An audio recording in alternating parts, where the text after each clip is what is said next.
जगन्नाथ, जय बलदेवा जय सुभद्रा, गौरानिताय जय गौरानिताय, गौरानिताय जय गौरानिताय, निताय गौरा हरि बोल, हरि बोल, हरि बोल, हरि बोल, निताय गौरा हरि बोल, हरि बोल, हरि बोल, हरि बोल, जय जय प्रभुपाद, प्रभुपाद, प्रभुपाद, जय जय प्रभुपाद, जय जय गुरुदेव, गुरुदेव, गुरुदेव, जय जय गुरुदेव। जय प्रभुपाद की जय हो। Today I am doing Srila Lochan Das कृत धामाली में से परम करुणा पहो द्विजना। हरे कृष्ण। श्री गौर नित्यानंद दया परम करुणा पहु द्विजन, निताई गौरचंद्र परम करुणा पहु द्विजन, निताई गौरचंद्र सब अवतार सार शिरोमणि, केवल आनंद कंदा सब अवतार सार शिरोमणि, केवल आनंद कंदा भजो भजो भाई चैतन्य निताई, सुदृढ़ विश्वास करी, भजो भजो भाई चैतन्य निताई, सुदृढ़ विश्वास करी, विषय छाड़िया तेरा से मजिया, मुखे बोलो हरि हरि, विषय छाड़िया तेरा से मजिया, मुखे बोलो हरि हरि।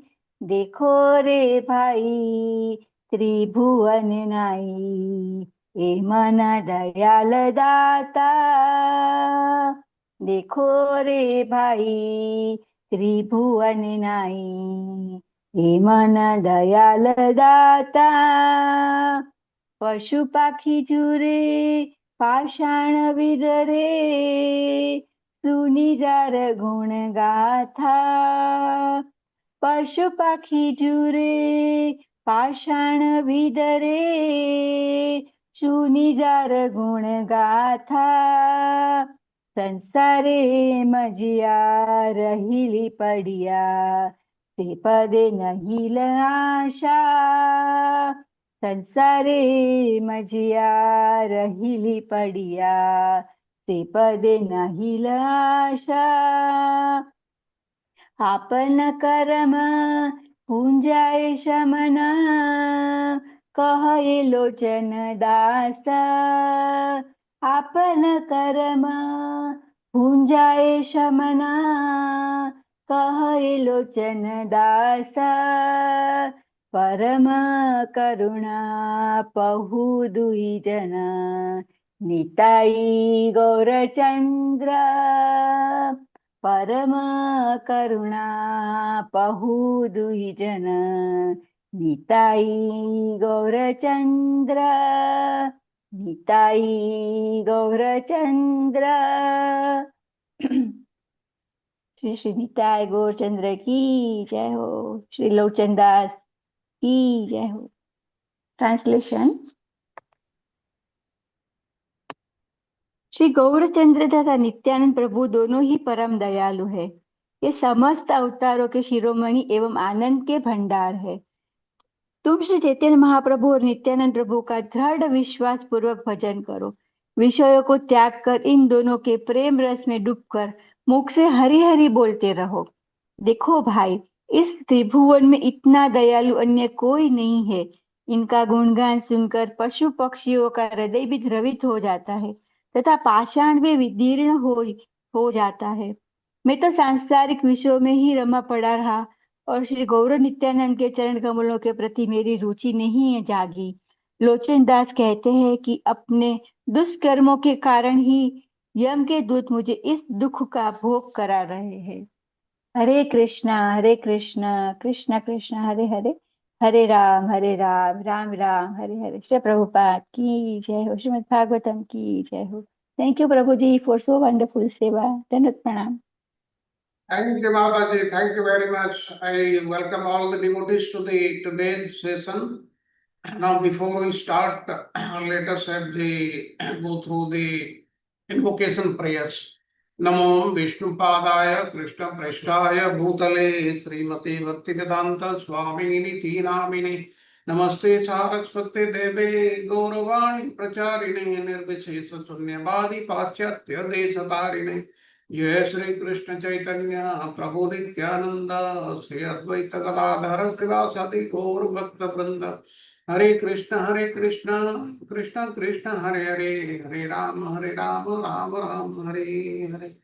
ओम अज्ञानतिमिरन्धस्य ज्ञानाञ्जनशलाकया चक्षुरुन्मिलितं येन तस्मै श्रीगुरवे नमः। श्रीचैतन्यमनोभीष्टं स्थापितं येन भूतले स्वयं रूप कदा मह्यं ददाति स्वपदान्तिकम्। वन्देऽहं श्रीगुरु श्रीयुतपदकमलं श्रीगुरुन् वैष्णवाञ्च श्रीरूपं साग्रजातं सगण रघुनाथान्वितं तं त्वजीवं साद्वैतं सावधूतं परिजनसहितं कृष्ण चैतन्य देवं श्री राधा कृष्ण पादान् सगण ललिता श्री विशाखान्वितं च। हे कृष्ण करुणा सिंधु दीनबंधु जगतपते गोपेश गोपिका कांत राधा कांत नमस्तुते। तप्त कांचन गौरंगी राधे वृंदावनेश्वरी वृषभानुसुते देवी प्रणमामि हरिप्रिये। वंशाकल्पतरुभ्यश्च कृपा सिन्धुभ्येव च पतितानां पावनेभ्यो वैष्णवेभ्यो नमो नमः। पंचतत्त्वात्मकं कृष्णं भक्तरूपस्वरूपकं भक्तावतारं भक्ताख्यं नमामि भक्तशक्तिकम्। जयतां सुरतोपंगुर्मम मंदमतिर्गति मत्सर्वस्वपदाम्बुजो राधा मदन मोहन दिव्यात् वृंदारण्य कल्पद्रुमा श्रीमद् रत्नांगर सिंहासन स्थितो श्रीमद् राधा श्रील गोविंद देवो पृष्ठालिभि सेव्यमानं स्मरामि। श्रीमान् रासरसारम्भे वंशीवटतटस्थित दर्शन वेणुस्वनेर्गोपीर् गोपीनाथ श्रियस्तु नः। श्री कृष्ण चैतन्य प्रभु नित्यानंद श्री अद्वैत गदाधर श्रीवासादि गौर भक्त वृंदा। Now we'll offer our obeisances to Sri Chaitanya Mahaprabhu and the six Goswamis of Vrindavan. Namo Mahavadanyaya Krishna Prema Pradayate Krishnaya Krishna Chaitanya Namne Gaurati Senama. O most beneficent incarnation, you are Krishna himself appearing as Sri Krishna Chaitanya Mahaprabhu. You have assumed the golden color of Srimati Radharani and you are widely distributing pure love of Krishna. We offer our respectful obeisances unto you. Krishna Bannam Tisa Krishnam Sangopan Vastra Parsadam Yagge Sankirtanam Prayer Yajanti Sumedasa. In the age of Kali, intelligent persons perform congregational chanting to worship the incarnation of Godhead who constantly sings the names of Krishna. Although his complexion is not blackish, he is Krishna himself. He is accompanied by his associates, servants, weapons, and confidential companions. Nana Shastra Vicharana Ke Nipunam Sadharma Sanstapako Lokanam Hitakarinam Tribhuvane Manya Saranya Karo Radha Krishna Padaravinda Bhajana Anandena Mattaliko Bande Rupa Sanatana Raghujugo Sri Jiva Gopalako. I offer my respectful obeisances unto the six Goswamis of Vrindavana, namely Sri Rupa Goswami, Sri Sanatana Goswami, Sri Raghunatha Bhatta Goswami, Sri Raghunatha Dasa Goswami, Sri Jiva Goswami, and Sri Gopala Bhatta Goswami, who are very expert in scrutinizingly studying all the revealed scriptures with the aim of establishing eternal religious principles for the benefit of all human beings. Thus, they are honored all over the three worlds and they are worth taking shelter of because they are absorbed in the mood of the gopis and are engaged in the transcendental loving service of the divine couple, Sri Radha and Krishna. Om Namo Bhagavate Vasudevaya, Namo Bhagavate Vasudevaya, Namo Bhagavate Vasudevaya. नारायणं नमस्कृत्य नरं चैव नरोत्तमं देवीं सरस्वतीं व्यासं ततो जयमुदीरयेत् नष्टप्रायेषु अभद्रेषु नित्यं भागवत सेवया भगवती उत्तमा श्लोके भक्तिर्भवति नैष्ठिकी हरे कृष्ण कृष्ण कृष्ण हरे हरे हरे राम राम राम हरे हरे हरे कृष्ण कृष्ण कृष्ण हरे हरे हरे राम राम राम हरे हरे हरे कृष्ण कृष्ण कृष्ण हरे हरे हरे राम राम राम हरे. With this, I once again invite all the devotees to the today's session. I hope today's session will be as interesting as the other sessions in the past. But before we study lesson 106, let us have a recap of the last lesson, that is 105.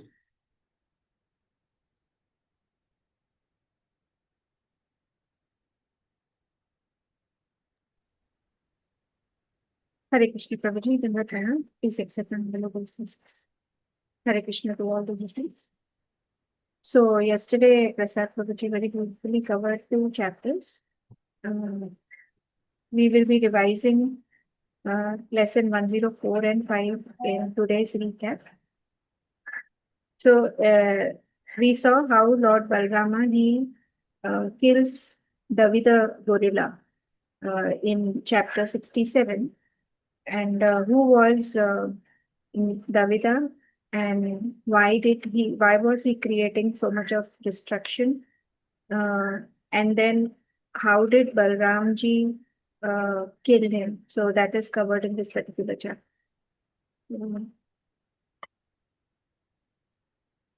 Now, in this chapter, we see that Lord Balrama is enjoying with his gopis in Raivataka mountain, where this big gorilla named Davida, he comes there.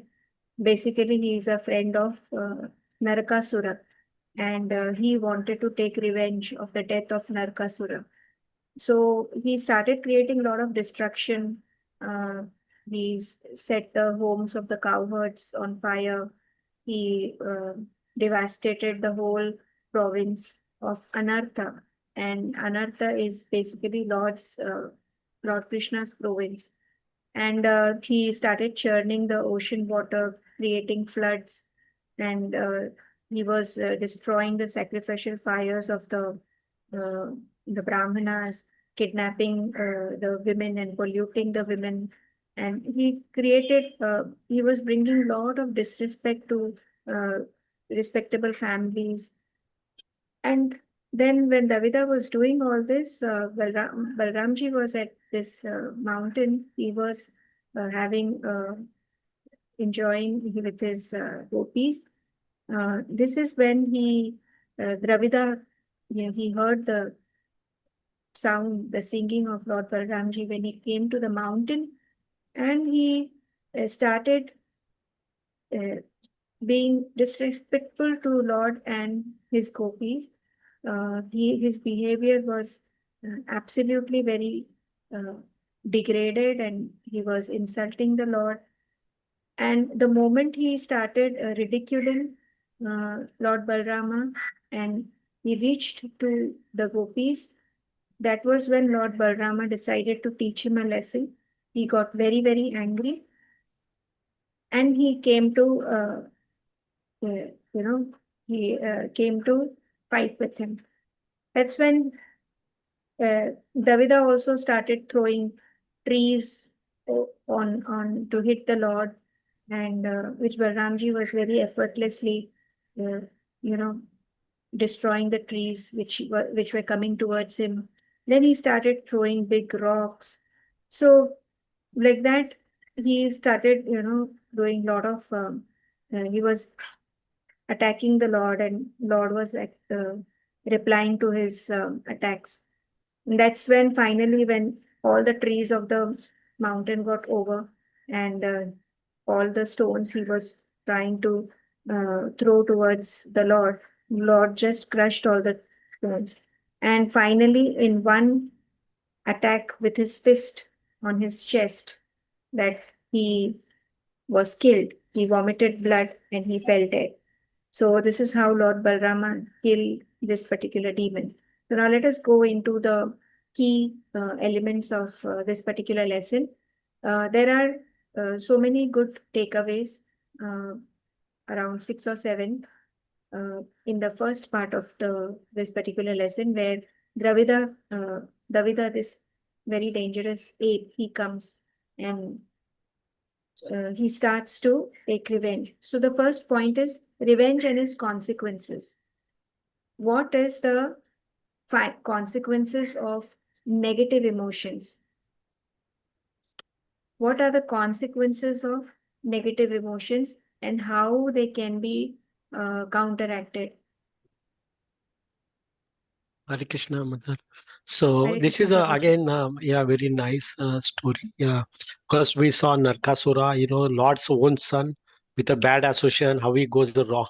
This is also Dvida. I think he is from Lord Ram's time, right? So he's in the army of the Sugriva. That's what I believe, right? So Yes. such a nice person who helped Lord Ram, but suddenly again bad association with the Narkasura can lead. So negative emotions, as we see about, it comes from that only. Revenge, to take a revenge. He did not learn lesson, like Prabhuji has tried to explain yesterday.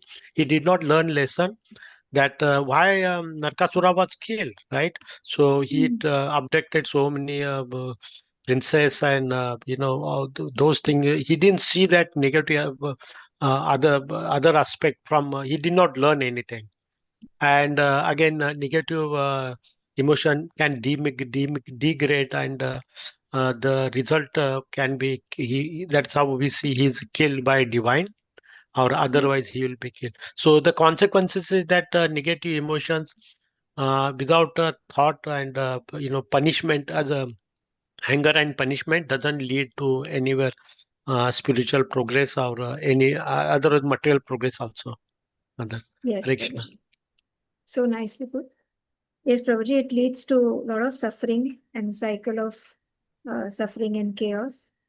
And the only antidote for this is to practice forgiveness and compassion. Now, one should not get into the revenge mode, rather forgive and practice compassion. Then we see the nature of God. What is the nature of God? Like, how would we describe Lord Balramji? Now, Davida is basically fighting Balramji. So, how is Lord's nature?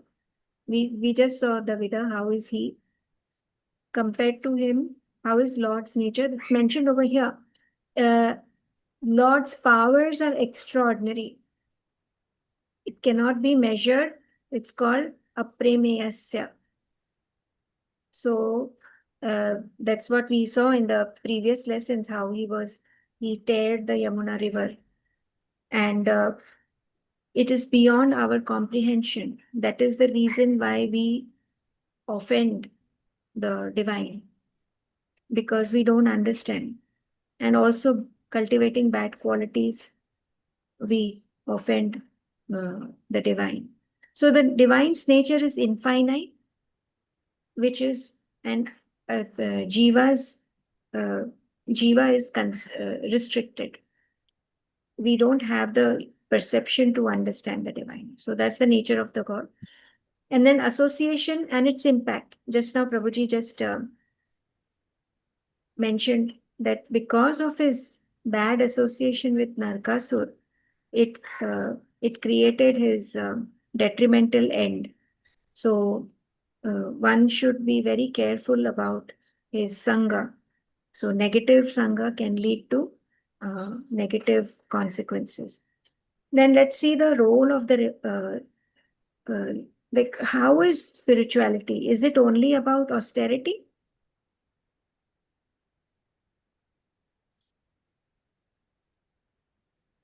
This, Yeah. but Yes. yes, Prabhuji.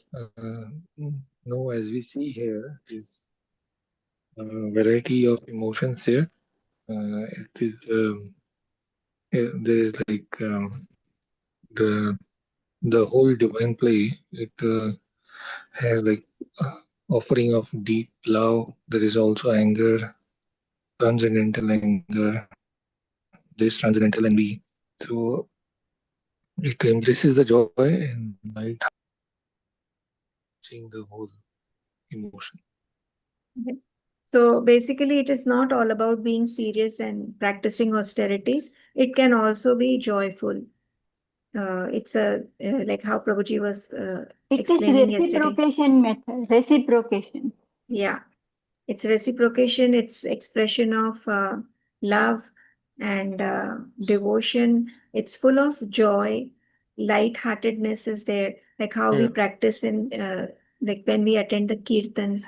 It is not very serious, like very serious meditation, or you have to do a lot of tapasya. So it is basically a complete whole. It's a whole package. It's a relishable by devotees or those who like, right? Yes, It's a connects and relishable. I put it very clearly. I think today also we'll see the next chapter also the same thing. Lord's, it's not the austerity. It is not like one thing that you give up everything and it's not a dry subject, right? So that's why Lord comes with the Lord Krishna or Lord Balaram. They perform such a wonderful pastime with the gopis and other also other people in Vrindavan, right? Lord Balrama by the interaction. So those are intertwined with the way we live. Looks like apparently like we connect with that and to us, but divine is ultimately divine. So it is Yeah. relishable. Yeah. Yeah, compared to that, what do you call it? The yogis who are Yes. the Advaita philosophy, Bhakti Marga is more relishable, more joyful, full of uh, eh, eh, playful interactions with the divine. So basically, how you look at it. So Bhakti Marga is comparatively much more easier to follow and also more joyful. Ananda Kanda, as I saying today Ananda in Kanda, the correct. yes, Ananda Kanda. Yes, yes, Mataji, so true. Then we see the offenses that, like, if one offends offends the divine personalities.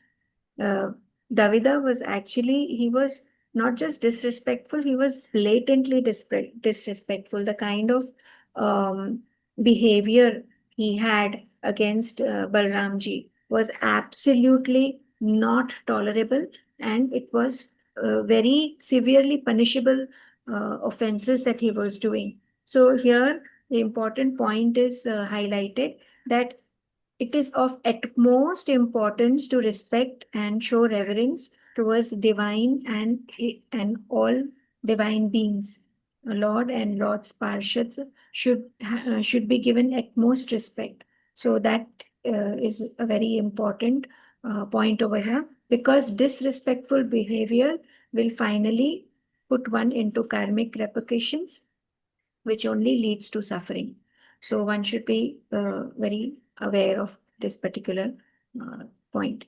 Then we see redemption and descent into ignorance. Is it possible after a very bad downfall? Is it still possible to come out of it? Yes, if we surrender.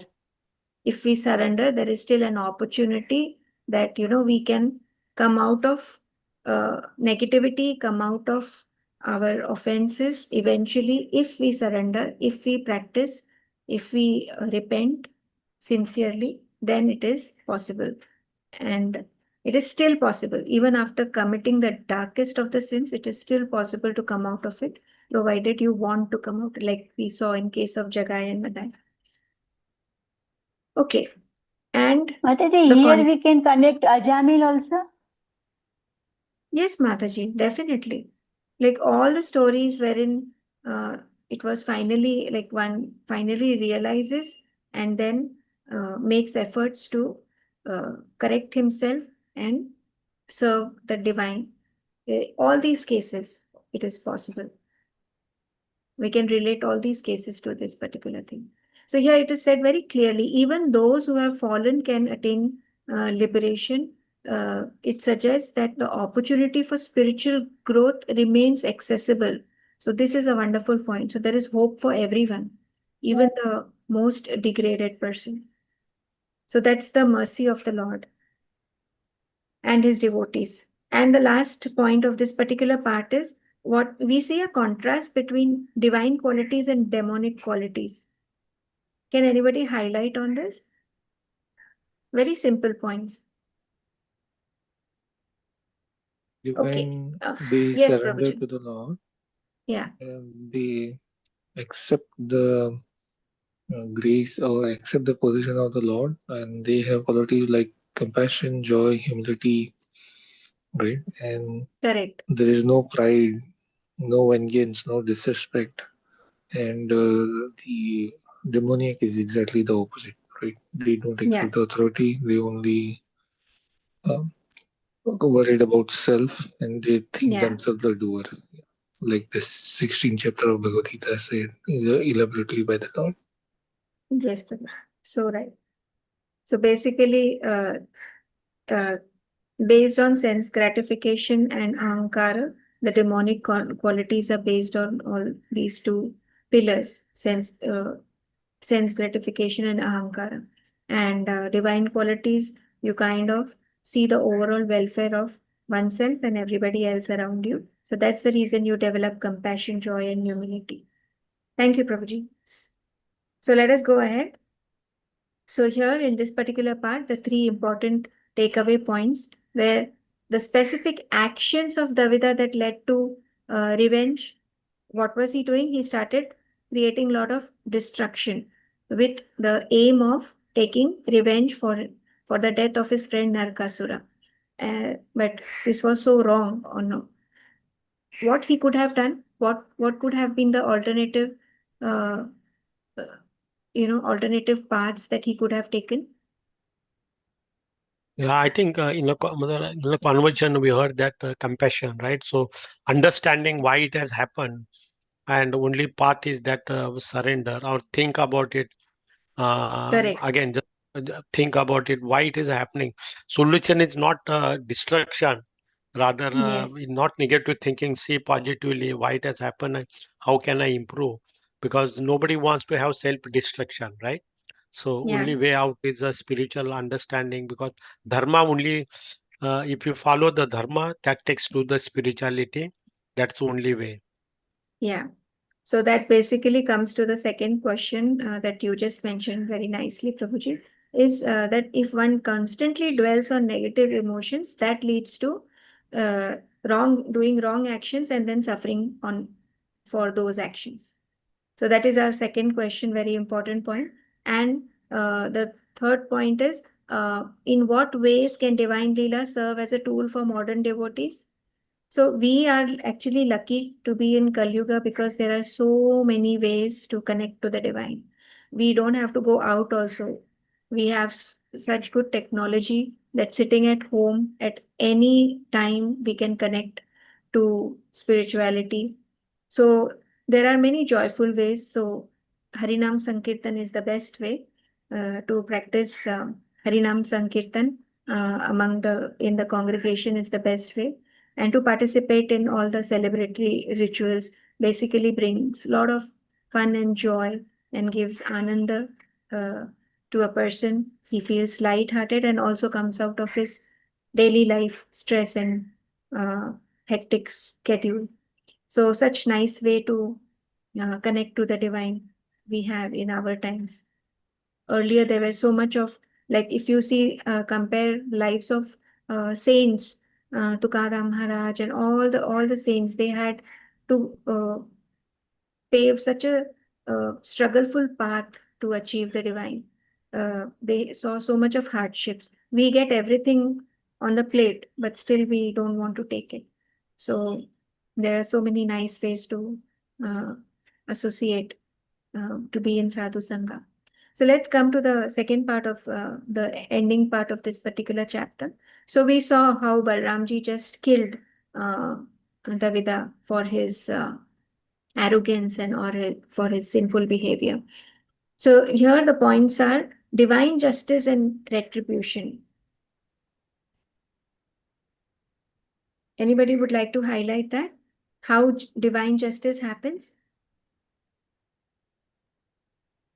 Finally, your actions So have I think, yes.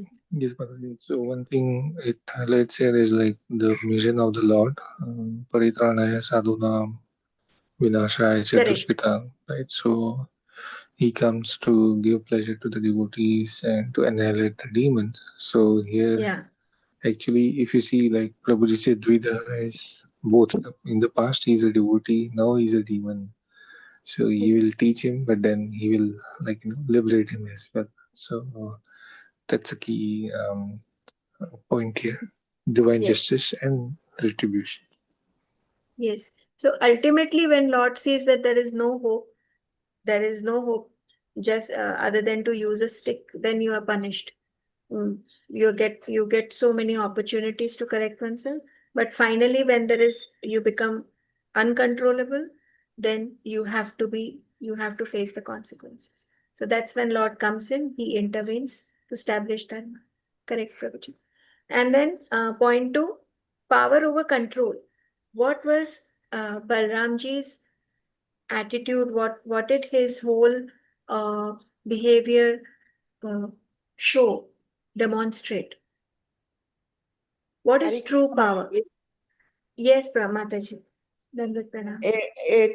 Balram's power and control shows the divine power and supreme control over the creation, and it also demonstrates that Lord is the protector of his Correct. devotee. Yes, Mataji. Lord is the supreme controller, and the divine has the ultimate power over the creation. So no one can dare to challenge the Lord. No one can dare to challenge the divine, his position, and his source of strength. So one should, all this finally helps to cultivate humility, but still there are entities who still do not refuse to accept the authority of the Lord. And then we see non-violence and restraint. This is an important point. How did Lord Balrama fight Davida? Davida was being absolutely disrespectful, showing absolutely disgraceful behavior. Still, Lord could have just, put one, attack him with his uh, gada and his plow. But why? Why did Lord decide to fight with him hand to hand?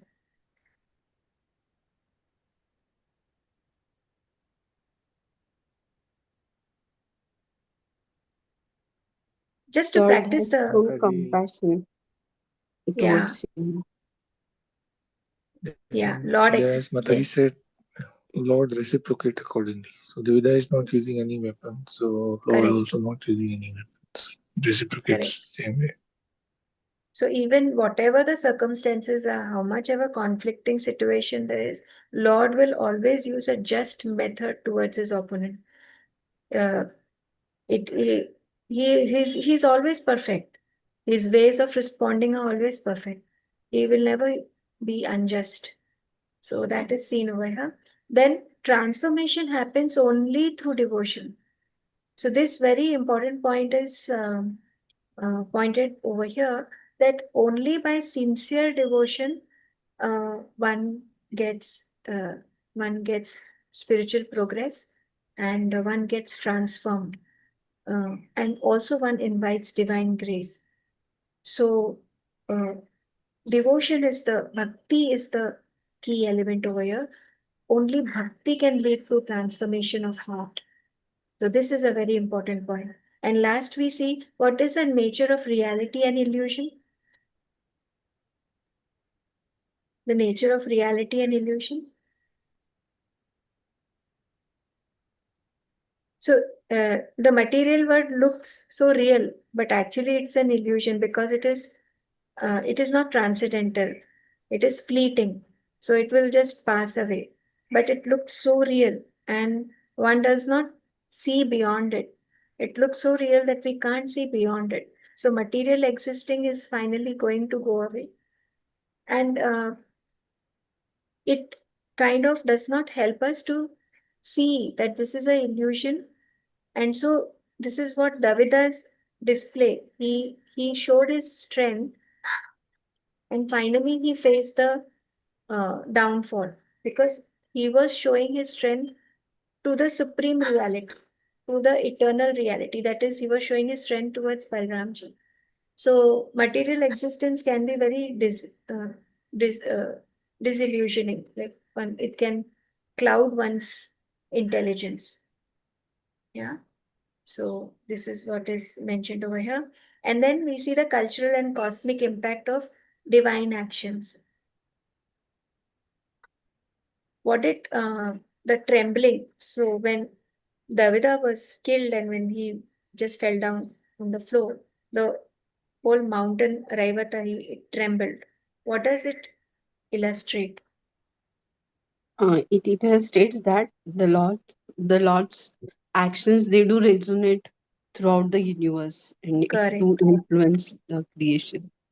Yes. Yeah, and So it it's has his omnipresence, and it is the divine's will. And yes, it acknowledges the Lord's impact on the world. correct. Thank you, Mataji. And so again, we see this last part. We see that the specific actions that Davida prompted Lord Balrama's intervention. His actions were very, very aggressive, very disrespectful. He was creating lot of cosmic disorder. He was uh, destroying the harmony. So that's when Balramji intervened. How do the concept of karma and dharma interact in the context of divine justice? Can anybody put light on this particular point? Very important point.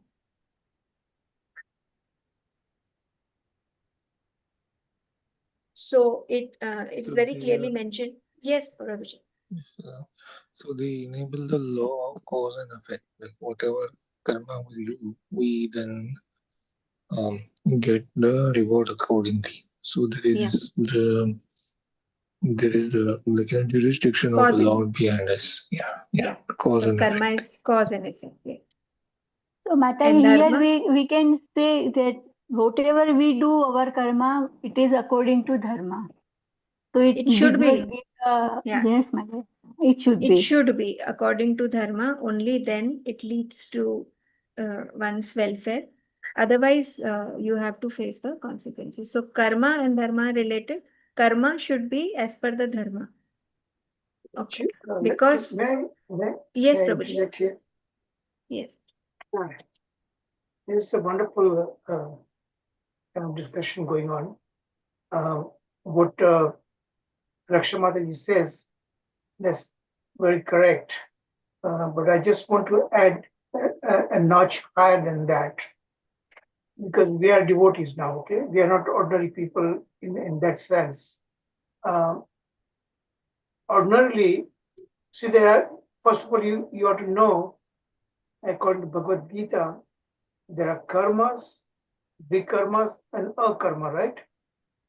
Everybody know that? What is the distinction between these three? Yes, Prabhuji. Yes, Yes, Prabhuji. Prabhuji. Karma according to what? Shastra, according to Yes, scripture. Vedic injunctions, right? Vedas. What is Yes, to be done, what is not to be done, right? And yes, when you violate, then it becomes vikarma, Vikarma. right? But so both karma, even the good karmas, can have reactions. That means good reactions, okay? So for that, we need to come back again. So there's a reward. and you need to enjoy, whether you like it or not. You have to come back and enjoy those things, so that reward might be going to upper planetary systems, Svargaloka, and so on, like that, with increased material pleasure and so on, like that. And as a devotee, you don't even want that even, you want akarma. Akarma means Yes. without any reactions. Every action, there's a reaction, right? But this, why it's called akarma? Because that action is done, but no reaction. Why? Because you're working for the Lord. See, now we are all, as a group, we are working for the Lord. I'm creating this PowerPoint as considering it's the Lord's mission, and you are all very actively participating, enthusiastically participating. And in that, let me interject also, we should also learn how Sri Radha Vinod Prabhuji responds. See, he actually really ingested all these Vedic teachings internally. That's why he doesn't have to read all these things. He reflects is whatever that ingested and gurgitated, that manan, that he does, that automatically comes out of that, So we need to do a karma, not according to dharma, but even beyond dharma. Yes, All right. Sorry for the yes, interruption. Prabhuji. No, Prabhuji, that was a very important point. Thank you so much, Prabhuji. Prabhuji, And golden then, shekel and iron shekel. yes, correct. Because now we are devotees. We need to go, we need to establish a good example for others to follow. Definitely. Okay. And we complete this chapter with the last point. In what ways can individual apply the principles of ahimsa in their life? Basically, choosing non-violence in their action, words, and deeds, in their thoughts, and practicing devotion life, practicing compassion. Even in the face of adversities, one should practice the spirit of harmony. So we complete lesson 104 over here. Let us go to lesson 105. Again, very dramatic chapter. It shows the dramatic events caused by Samba's action.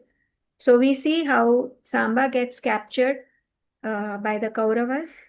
He goes and abducts the daughter of Duryodhana from his Swayamvar assembly. That creates a lot of commotion and a lot of pride and honor and everything comes into the question for the Kauravas, and they decide to capture him. And he finally, after a good fight, a good battle, they are able to capture Samba.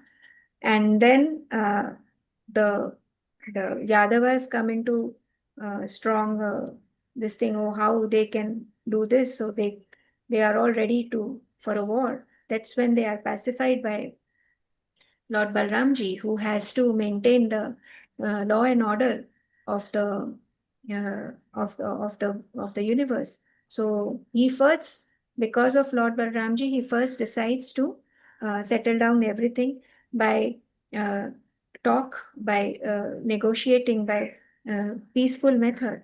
But when the Kauravas, they insult him, they disrespect him again, they disrespect him with their words and use such harsh language against Lord and his dynasty, the Yadavas. That's when Lord Balramji decides to teach them a lesson.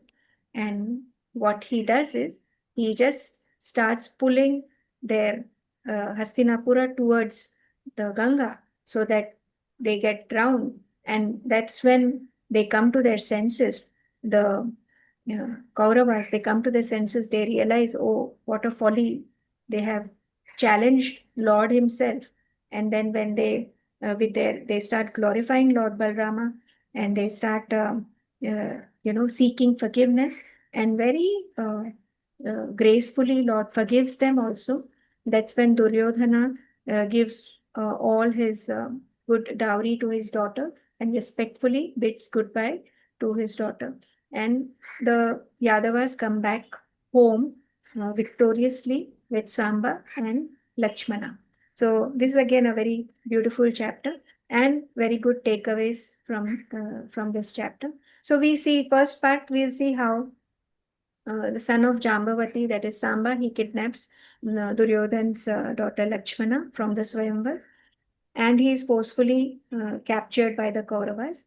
Then second part, we'll see the arrogance of the Kauravas to release Samba. That's when Balramji comes into the picture. And the third part, we see that Balramji is angered by the Kauravas and he punishes them by pulling the whole city towards the Ganga. And in the last part, they finally surrender to Lord Balramji and seek his mercy. So, very important points over here. First is honor and retribution. How should, like, how does one's personal choices or one's personal decision impact the society? That is covered over here. That Samba's one action created so much of reaction into the society. He kind of instigated pride, and it provoked, it questioned the honor, and it created acts like his act was considered as act of dishonor towards the Kauravas, and that's when like the family honor and that came into the picture. And so one's personal choice makes a lot of difference in the society, so one should be aware of that. Then power and responsibility. How does this is very, very nice, which highlights Balramji's aspect. How did Balramji decide to react to this? Although he was angry with Samba, but still, how did he react to this particular situation? He also could have just, collected the whole army and could have attacked the whole thing. But how did Balramji actually demonstrate? How did he face this particular situation? How did he decide to handle this situation? Hare Krishna, Mother. So power and responsibility, always we call in a mundane world also, with the power comes a responsibility. Balraman being a most powerful person, right? Is all the supreme personality Godhead. But as you mentioned that he could have handled either way, but he managed, because it was also a dishonor to the Kauravas. He understood that. But the situation has to be managed. So always Lord takes it path of righteousness or dharma. That is how Lord Yadai Dharma Shaglani Bhoti Bharata, right? That's where the Lord appears. And whatever activity he does, he protects the dharma.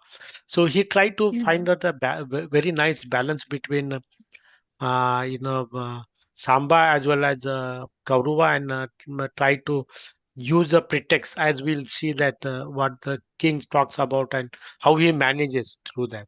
Right, he does so nicely on that. Yeah, Correct. Diplomacy. He compassionately. used the diplomacy method. Diplomacy, Yes. compassion. Yes. Yeah. Correct. So, although he was so angry with Samba, but still, he decided to confront the situation uh, calmly, and he thought of, because his whole principle was to protect the harmony, and he had to act for the general welfare of everyone. So one has to, so that's why he showed compassion for the higher good, for the welfare of everyone. So as you mentioned, Prabhuji, so rightly, with greater power comes greater responsibility. So one has to face the responsibility in a very wise manner. Thank you, Prabhuji. Then we see war and peace.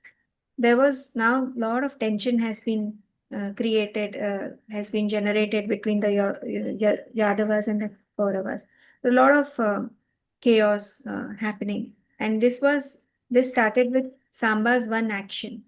It created so much of एकदम हल्ला much गया पूरा, मतलब so much of chaos happened.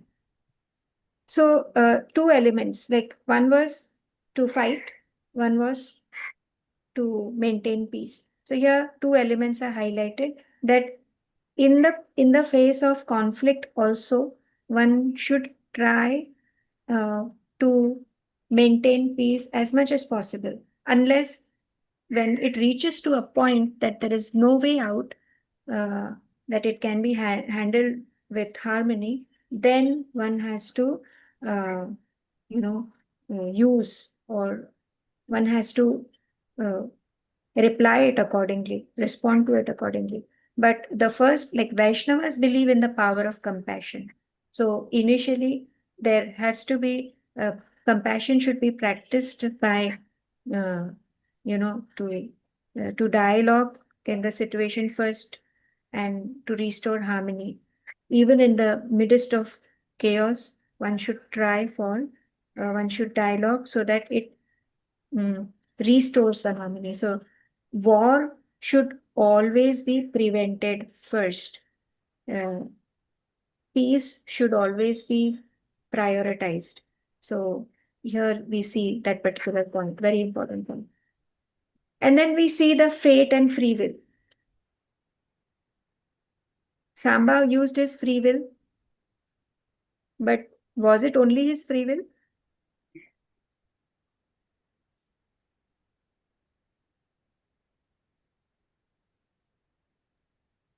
Anyone? Hare Krishna, Mother. So this is a very nice, fate and free will. It's not what you do. Every action, there will be a reaction. So how you select your free will also decide. Here, Samba decided to dishonor Kauravas by abducting Lakshmana, right? That is, and anybody touches a woman, that is basically justified. We see in Mahabharata, or entire Mahabharata, the central figure is that only Draupadi. Yeah. That we see that, yeah. So that was also, so where the free will to use and where not to use, one has to be this one has to decide on, and there will be a consequences for that. So just because you are free, you can't use it the way you want. So here Odysseus abduction. It's not just just abducted. Odysseus Yeah. abduction, because Kshatriya, that is what used to happen. That was a common, right? They used to go and abduct Mm. the girl, a marriageable girl, and do that is how it was allowed in those days. So he followed, but this went much wrong than that one. So it Yeah. created cascading effect, because it brought disharmony between two families, right? And they were Correct. closely related with Mother Kunti, Yeah. right? That kind of family relation.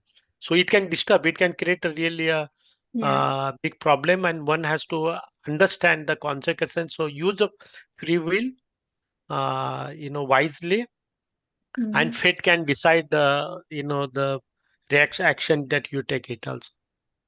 Correct. Right, karma. That's what talks about karma, right? It will Yeah. Yeah. do that, yeah.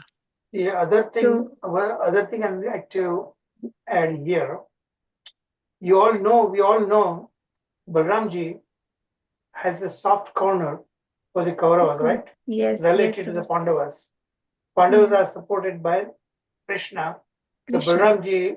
Balramji supports Kauravas all the time. Duryodhan was his pet disciple, actually.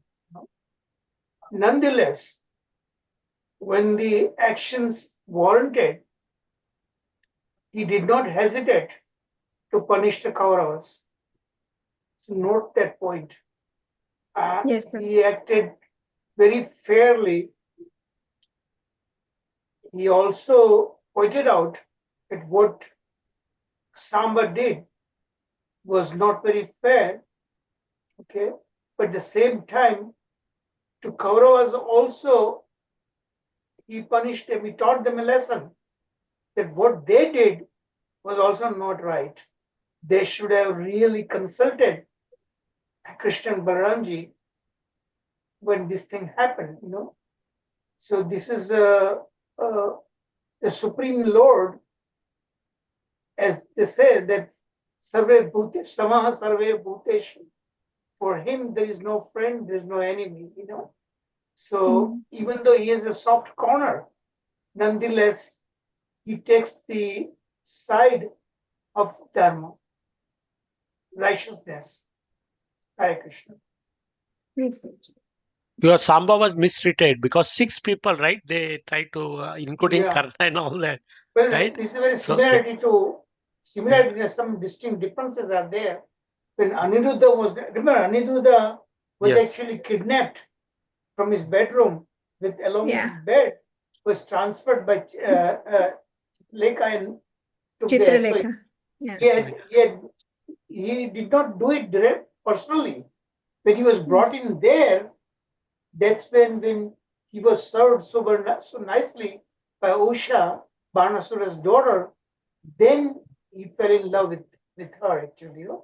So there is a little distinction, but there are superficial similarities in these two pastimes are there.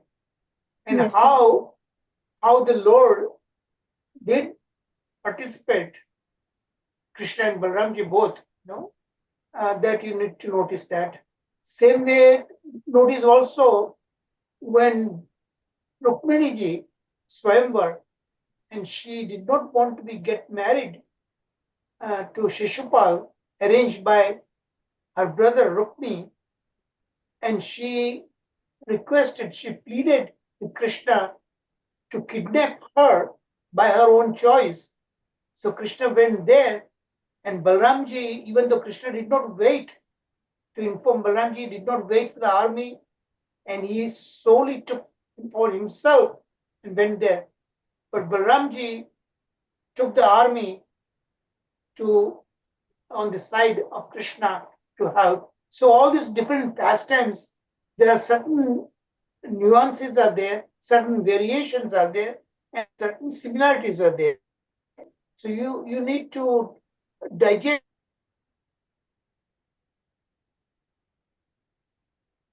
and an academic cycle. They would have asked you to, if I would have asked you to write an essay on that. It's a very nice subject matter to write an essay on that. To combine, integrate different pastimes, and what you come up with that result, you know. Haribo. And then we see the divine protection, like because Samba is Supreme Lord's child, and he was facing struggles that's when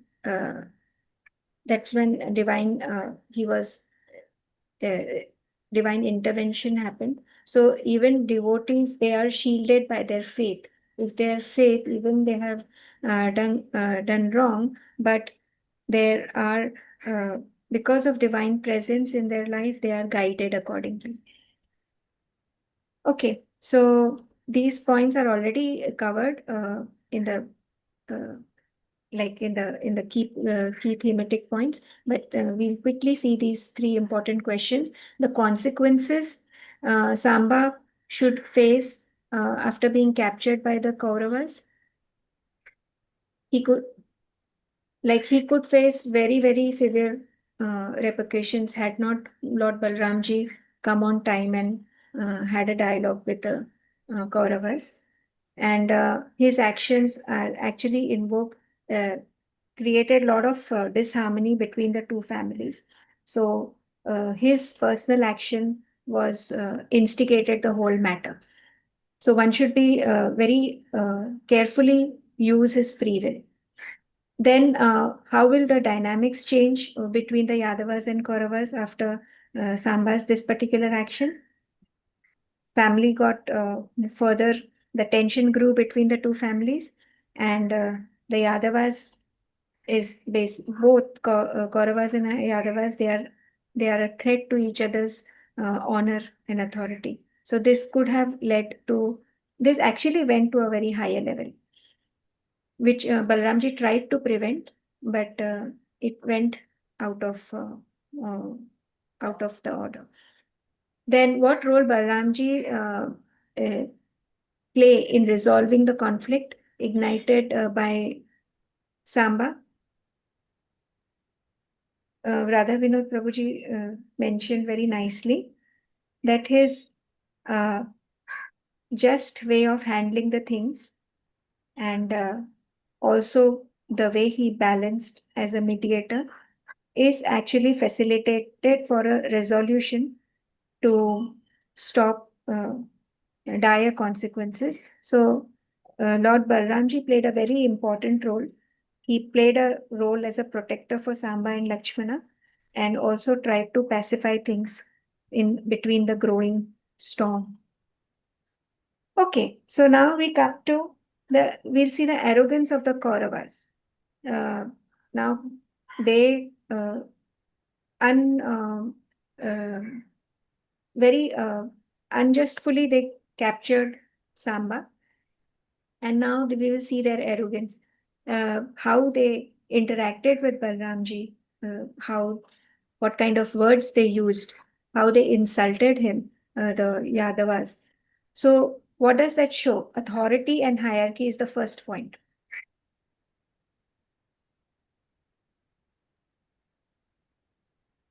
They felt themselves very, very highly superior to Correct. others, and they thought that, they are superior, and because Yadavas are not king, Krishna can never be a king and all, and they did not recognize his authority. Yeah. Similar to Davida's case, Davida went actually out of he actually went all out.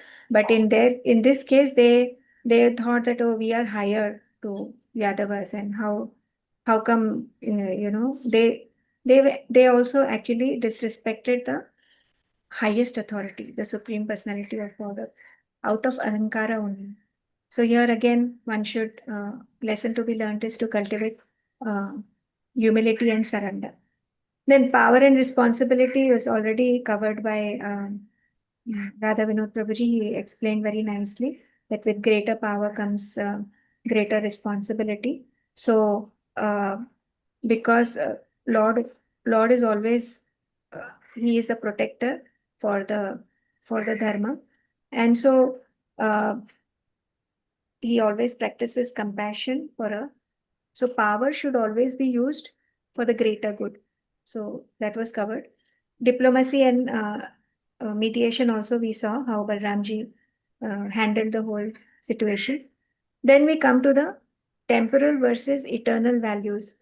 This was also covered in the previous part that material existence is temporary, it is fleeting, and so there is a very important it is of utmost importance to establish a spiritual connection by practicing devotion.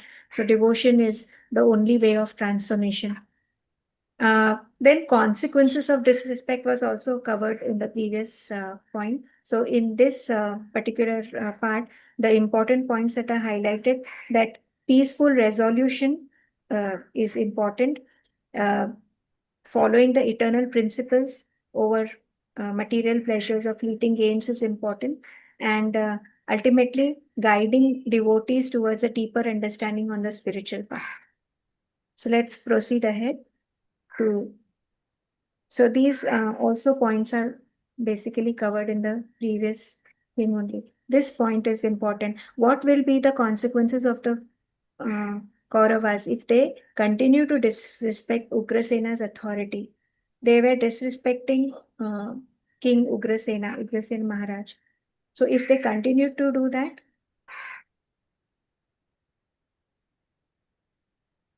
like it will further anger the Yadavas, and they will have to face the consequences of that, Okay. Now, Balramji drags the city of Hastinapur towards river Ganga to teach them a lesson, because he had had enough. He saw the way he was insulted, humiliated. That's when he decided to respond to the Kauravas' act to their insults. So authority and justice here is a very important point. What should one do in such a case when your personal dignity is attacked? He had come to establish peace, but then what happened? They further humiliated him and the Yadavas. Okay, so this highlights that So, you Mataji, have to yes, Prabhuji. like in the past, Bhagavatam says like three things. One, the Lord Balaram is more angry because they disrespect Krishna. So when our Guru, Sadhu, Shastra, Lord is disrespected in a place, then we have to either kill them, kill ourselves, block the ears, or leave the place. So those are Correct. the options we have. Correct, Prabhuji. A bold action is required. Thank you, Prabhuji. Then nature of pride. Pride results to, yes. Pride results to arrogance, and arrogance results in disrespecting others, humiliating others.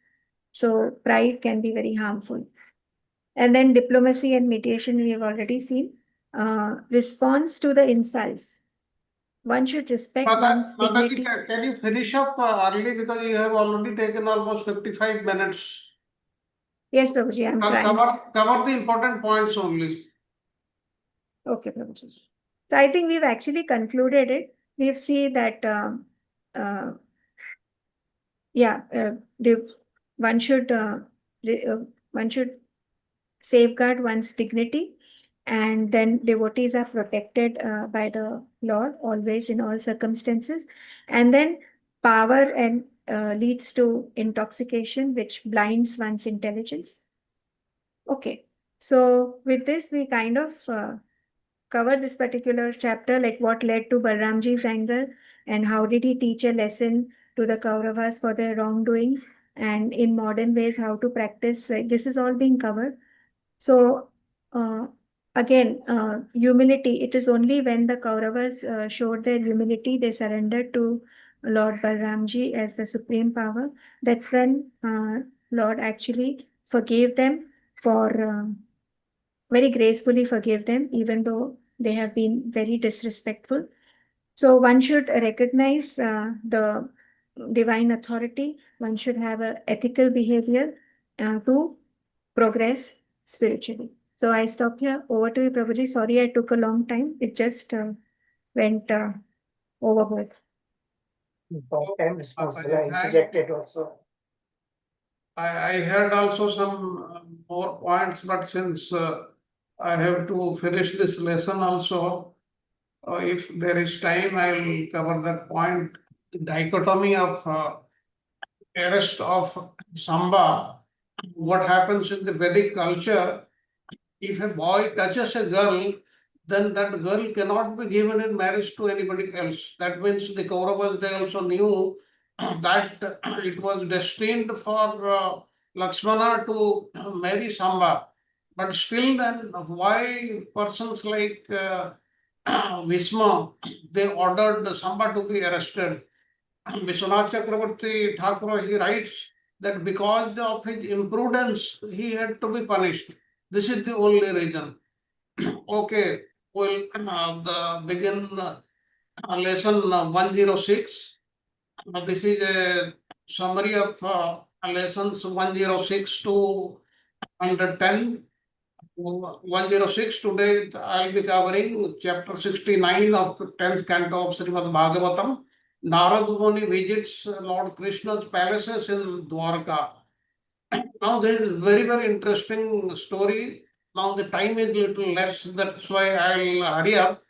In Dwarka, there were about 9 lakh palaces, and Krishna's queens, they were residing in one palace, each queen. So it was that, and one day Narada Muni, he decided to visit the palaces of Krishna to see what Krishna was doing. And this chapter 69, it relates to how Narada Muni was totally amazed to see the household pastimes of Lord Krishna and how he offered his prayers to the Lord. Before I go on to discuss the various things given in the subsequent slides, I'll give just a prelude so that the understanding is better. Now, what happened after all these things happened?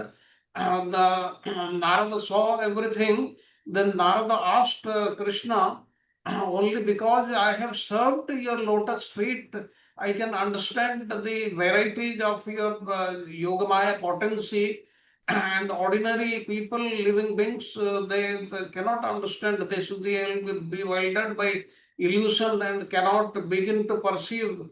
And thus, I am most fortunate, and I simply desire to travel all over the three worlds, chanting the glories of your pastimes, which purify the whole world. And thereafter, Krishna asked Narada not to be confused by his vision of the transcendental opulences, and he described to him the purpose of his appearance in this world. He then honored the sage properly according to religious principles, and Narada thereafter departed, and he was continuously meditating on the Supreme Personality of Godhead. Go to the next slide. Now, the very important themes which are given, which will be covered in this lecture, that is lesson 106. First is the question of worshipping demigods versus worshipping the Supreme Lord is a annoyance one. Now, this thing is very given in very great detail in the Bhagavad Gita. We'll see in detail in the subsequent slides. These verses 22, 23 in the seventh chapter of Bhagavad Gita. In very brief, there is no requirement to worship any demigod separately. If we worship the Supreme Lord, then they are also worshipped. And these demigods, they are the representatives of the Supreme Lord for various departments. And the head is the Supreme Lord. And if we worship the Supreme Lord, there is no requirement to worship them separately. At the same time, we should remember that we should be very much respectful to them. We cannot show disrespect to the demigod. So that is what is the main thing. However, in his human pastimes, Naralila in Dwarka is observed by Narada. He appeared to worship the devas. He appeared to worship the demigods and also the saints. We'll see how he worships Narada also, and what is the meaning of that, we'll see. Then the second is the example set forth by Supreme Being is displaying human pastime, serving as a guide for understanding the divine and relating to it. We'll see if he is worshipping the demigods, worshipping a sage like Narada, what is the meaning of this? Whether we should follow that or not. However, this does not necessarily imply that we should seek the intercession of demigods. Instead, it illustrates the importance of direct relationship with the divine, directly worshipping directly with the devotee of the Supreme Lord rather than be of the demigods, which can lead to greater spiritual fulfillment. And third issue which we'll see in this, in essence, while honoring demigods may be part of cultural practices, the teachings often call us to recognize the Supreme Being as the ultimate source of all existence and devotion. He is the Supreme Being, and we should be devoted to Him only. That is the essence. Therefore, it is important to focus our worship and devotion directly to Him, that is Lord Krishna, the Supreme Lord, to align with His teachings, follow His teachings given in the Bhagavad Gita and Srimad Bhagavatam and the other Shastras as enunciated by the Acharyas. Understanding Krishna is Bhagavan, the Supreme Personality of Godhead, while also engaging in worshipping of demigods in his pastimes can be quite complex, but it highlights several key philosophical points. This we'll see. In very brief, before I go to the next slide, I'll tell you what happened. Now, Sukadeva Goswami is describing the things. He says that after Krishna killed Narakasura, he married the 16,100 brides that we know from the previous stories. And thus the sage of the demigods, that is Narada Muni, eagerly went to Dwarka. Then in Dwarka, the various things, the opulence of Dwarka is described by Sukadeva Goswami. Like there are so many ponds filled with water, and the birds were chirping, and the birds were flying in the parks and pleasure gardens, while the lakes were crowded with various other birds and the lotuses. And Dwarka boasted 900,000 royal palaces, and all constructed with crystal and silver and splendidly decorated with huge emeralds. And inside these palaces, the furnishings were bedecked with gold and jewels and various many other things. I am not covering; these are given in the commentary. Now, the one thing what Vishwanath Chakravarti Thakur he gives, this is very interesting. This was not covered earlier. That's why in very brief I am telling.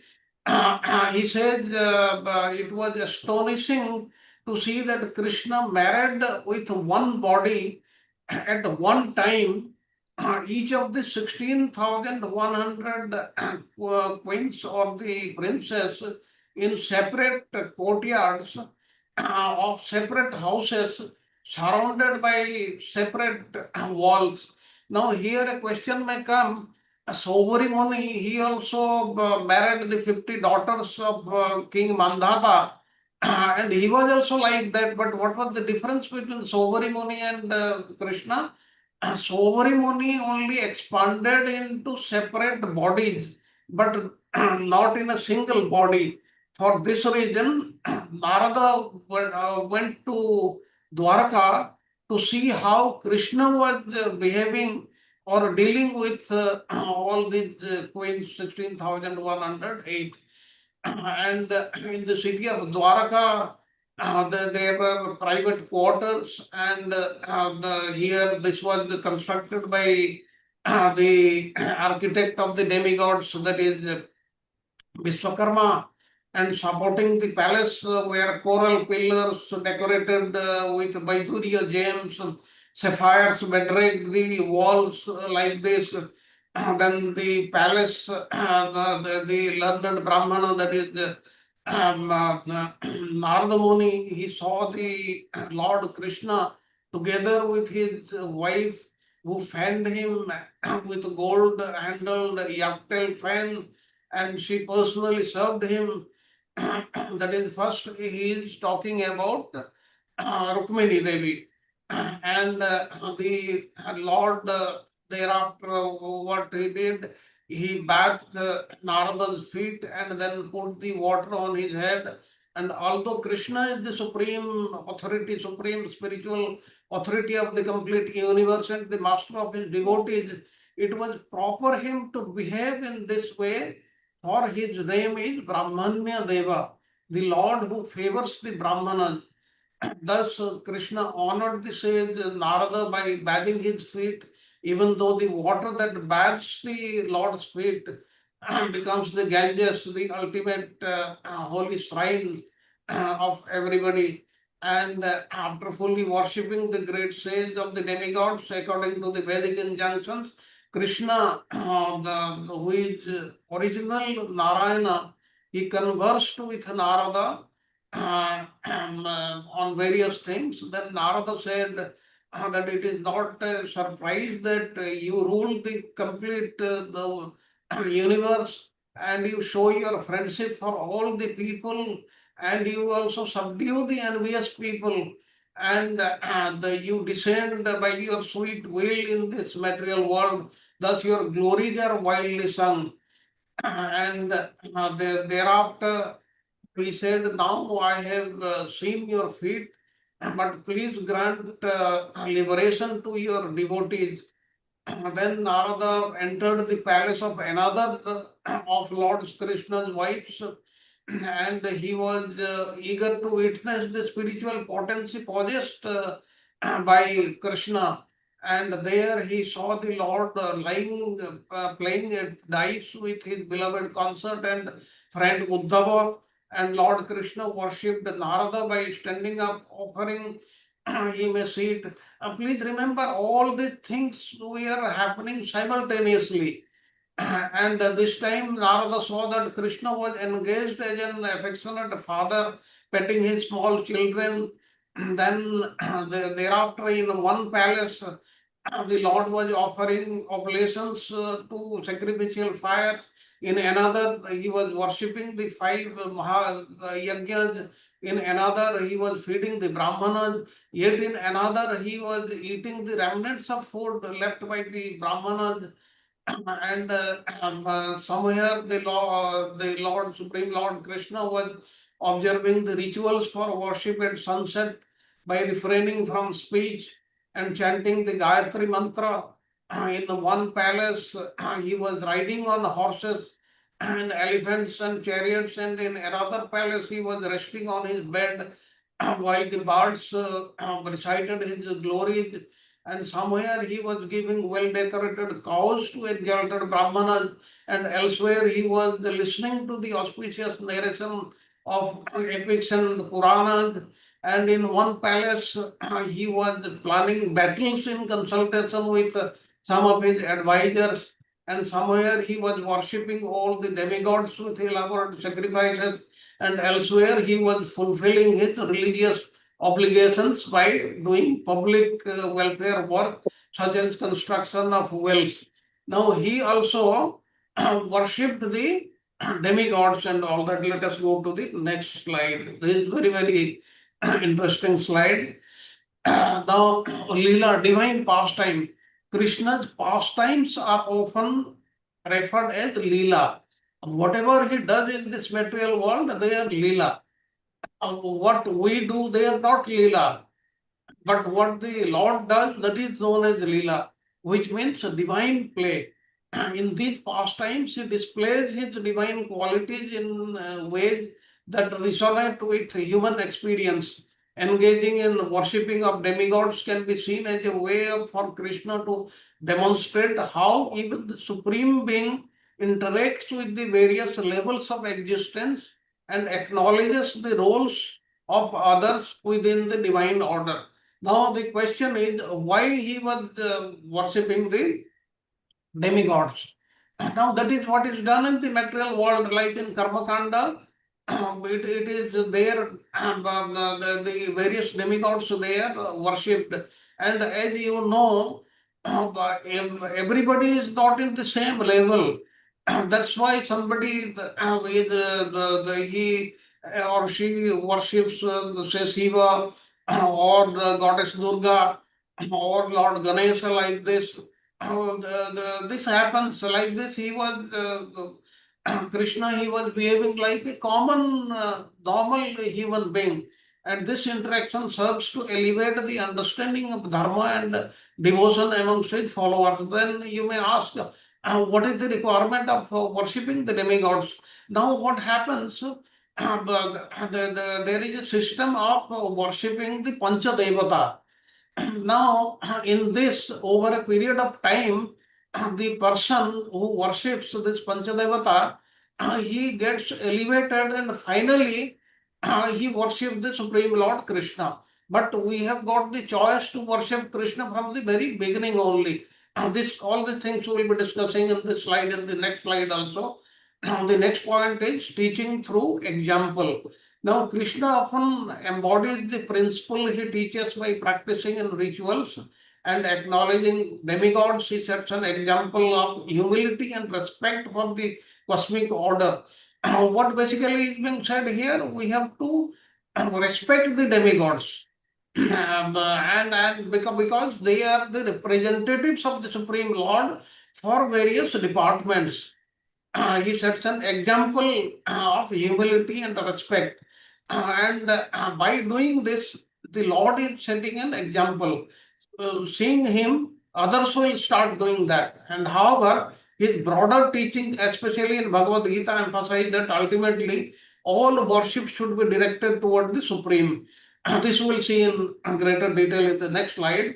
And this dual approach allows for a comprehensive understanding of devotion that descends mere ritualistic practices. Ritualistic practices in the Karma Kanda. We have to go beyond that, and we have to look for worshipping the Supreme Lord Krishna only. And in that, there is no requirement to worship anybody else. And the nature of reality, the relationship between Krishna and the demigods emphasize the distinction between the Supreme and his energy. The Lord is the Supreme Being, and all others have been given various departments, his energies. That's why they cannot be equal to Lord Krishna. While Krishna is the source of all, the demigods represent various aspects of divine manifestation that administer different aspects of the universe, like Indra, Chandra, like all these demigods. And Krishna's worship of them in his pastime can illustrate that while they hold significant positions, their authorities ultimately derived from him. They get the authority from Lord Krishna, and they cannot give anything and everything to the worshipper. They can give only that much which has been granted by Krishna. That is what is the difference. Whereas Lord Krishna, he can give anything and everything, there is no limit. This is very interesting, the slide here. Encouraging direct devotion. In the Bhagavad Gita, chapter 7, 20 to 23, these 4 verses, Krishna clearly outlines the importance of direct devotion to him. He encourages a personal relationship with the Supreme, highlighting that devotion to the demigod is secondary. And this this teaching supports the understanding that while acknowledging their roles can be important in certain contexts, the goal of spiritual practice should be direct surrender to Krishna. And now we'll see in very, very brief these 4 verses. Anybody can recite verse 20, 7th chapter, 20th verse. Yes, yes, Prabhuji. Yes, Yes, Prabhuji. yes. Yes. कामैस्ते हतज्ञाना प्रपद्यन्ते न्यदेवता तं तं नियममास्थाय प्रकृत्या नियता स्वया. Yes. तो मुझे translation read करना है. Okay, I'll give the translation. Okay, Now, okay. what Krishna is saying, those whose intelligence has been stolen by the material desires, those who have got so many material desires so that their intelligence has been stolen, what they do, they surrender to the demigods and follow the particular rules and regulations of worship according to their own natures.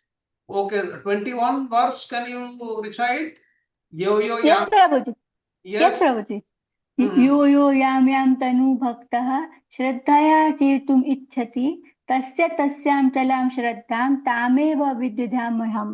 Okay, here what the Lord is saying, he is saying, I am in everybody's heart as the super soul. We know he is the Paramatma, and as soon as one desires to worship a demigod, then I make his faith steady, because without his sanction, nothing can happen. And the next verse, 22. Yes, Prabhuji. स तया श्रद्धया युक्तस्तस्याराधनमीहते लभते च ततः कामान् मय्येव विहितान् हितान्. Okay. What is the meaning? What Krishna is saying? When Krishna gives that faith to that person who wants to worship the demigods, this person endeavors to worship a particular demigod and obtains his desires. But in actuality, these benefits are bestowed by me alone. He is saying he is giving, not the demigod. The demigod is not giving anything. The Lord is giving anything. And the last verse of 23, Yes, Prabhuji. Antavattu Antavattu phalam phalam tesham tadbhavatyalpameghasam devane devan devyo yojo yanti madbhakta yanti mamapi. Yes, this is very important.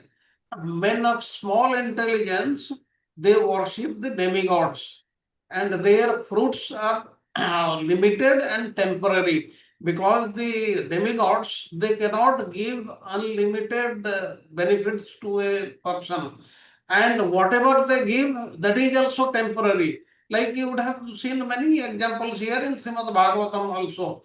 But what Lord Krishna gives, they are unlimited and they are permanent. That is what is the difference. And those who worship the demigods go to the planets of the demigods. But those who worship the Supreme Lord, they go to his planet. And after going there, they do not come back. So this is what is the difference. In very, very brief, we learned from Srimad Bhagavad Gita. That's why it is very, very clear that there is no requirement to worship any demigod. If you worship the Supreme Lord, even if you have desires also, he will give, he will fulfill, and at the appropriate time, he will guide you. Now, the contextual teaching, Krishna's relationship with the demigods can also be viewed as contextually relevant. In his earthly pastimes, engaging with the demigods align with the cultural and spiritual practices prevalent at that time in society, thus guiding people gradually towards their higher spiritual truths. Now, you would have realized that even in Braja, Nanda Maharaj and the other demigods, initially they were worshipping the demigods. Then Krishna taught them, don't worship the demigods, you worship me only. That is Govardhana, that Leela, and many other places. So that was a practice in the society. That's why they were doing. And in essence, Krishna's interactions with the demigods in his pastimes are multiple purposes. What are that? They illustrate divine play, provide lessons in humility and respect for cosmic order, and ultimately guide devotees towards a deeper, more direct understanding of the divine worship. And this nuanced approach reveals the depth of Krishna's teachings and the layered nature of spiritual realities. Now, in very, very brief, what we saw in these four verses, that ultimately Krishna is saying, you worship me only, even if you worship a demigod, and he gives something to you that is actually given by me. And later on, he also says that even if you worship him, that the worship that comes to me only. Okay, we'll go to the next slide. The divine, the summary thematic elements, the divine opulence and human simplicity. Now, the juxtaposition of Lord Krishna's divine nature with the simplicity of human experiences, they serve as a profound philosophical reflection on the relationship between the sacred and the mundane. Now, please understand that we, the human beings, we do not have much knowledge, whereas Krishna, he has got full of knowledge, and if we are devoted to him at the correct time, at the appropriate time, he will guide us to do what is right. And this theme suggests that divinity is not an abstract or distant concept, but is intimately woven into the fabric of daily life. In our daily life, we are experiencing, we should be able to experience the Supreme Lord. We should be able to experience His blessings, His mercy on us. And we should realize that without His mercy, we cannot move an inch also. We cannot do anything. And the amount of sins we commit knowingly or unknowingly, we should not have been here unless unless the Lord he forgives us. That's why he is most forgiving, and he is not seeing our faults. He is seeing our good qualities, and we have to realize that, we have to think about it, and we have to experience that every day. And it raises the question about the nature of existence and the potential for finding the divine with ordinary experiences. It encourages a revelation of what it means to live spiritual life. That is, one need not renounce the world's activities to connect with the divine. To reach the Supreme Lord, one can stay in this material world, do all his duties he is required to do, but align them with the Supreme Lord. Instead, the sacred can manifest in the most trivial aspects of life, inviting individuals to perceive their daily actions as paths to spiritual realization. If you actually count the persons who have got the direct darshan, direct realization of the Supreme Lord, the majority, 95% will be the grihasthas, and the 5% will be sannyasis and the others.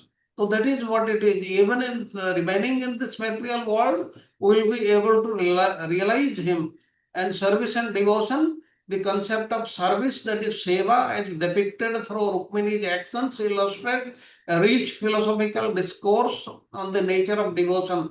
What was Rukmini doing in the palace? She was serving Krishna in various ways. Even though she had hundreds and thousands of maidservants, still personally she was serving him, because that is the job of a devotee. And this theme aligns with the idea that a true spirituality is marked by humility and selflessness. And that is what is taught by Rukmini Devi to all of us. She was humble. That's why, even though she had so many assistants, she was serving personally. And selflessness, she never wanted anything from Lord Krishna. And next point, it prompts an examination of the values associated with service in various cultures and religions. The act of serving is not merely as a duty, but as a transformative practice that fosters connection with the divine. What does it mean? The service is not just a duty, we have to just serve the Lord, that's why serving. No, we are trying to please the Lord, please with our actions. That is what is to be done. It challenges individuals to consider the role of ego in spiritual pursuits, and suggests the genuine devotion often requires transcendental personal desires for the benefit of others and the divine. Now, what is about this ego? We should not have the false ego, we should have the true ego. What is our true, should be our true ego? True ego is we are servants of the Supreme Lord. We are trying to serve him, to please him. Next slide. The role of the sage, that is Narad Muni. Narad Muni's journey symbolizes the active pursuit of spiritual knowledge. His experiences illustrate the significance of spiritual seekers who bridge the divine and human realms. And this theme invites a discussion of epistemology, the study of knowledge. Why Narada Muni was visiting Dwarka, visiting all the palaces and seeing the various activities from morning till night. And as I said earlier, all these things, they were happening simultaneously in each palace. And that is what is the thing. Why he was doing? Because he was the great devotee of the, he is a great devotee of the Supreme Lord. He wanted to understand how Krishna is living there in Dwarka with so many wives in so many palaces. And Narada's ability to perceive Yoga Maya indicates that spiritual insight is not merely an intellectual exercise, but a process of inner realization. It is, if one reads the books or discusses, he will understand. No, one has to internalize it. Then the understanding will come. The realization achieved through grace and dedicated service. The grace of the Supreme Lord, and if one does this dedicated service sincerely, then it will come, the understanding will come automatically and not in any other way. It raises question about the nature of wisdom and the conditions under which one can access deeper truths about existence and divinity. Now, diversity of divine activities, the encompassing nature of Krishna's activities exemplifies the integration of spiritual and worldly lives. Krishna's all activities, they are spiritual, but to us they seem as if he is leading as a grihastha, that is as a worldly man.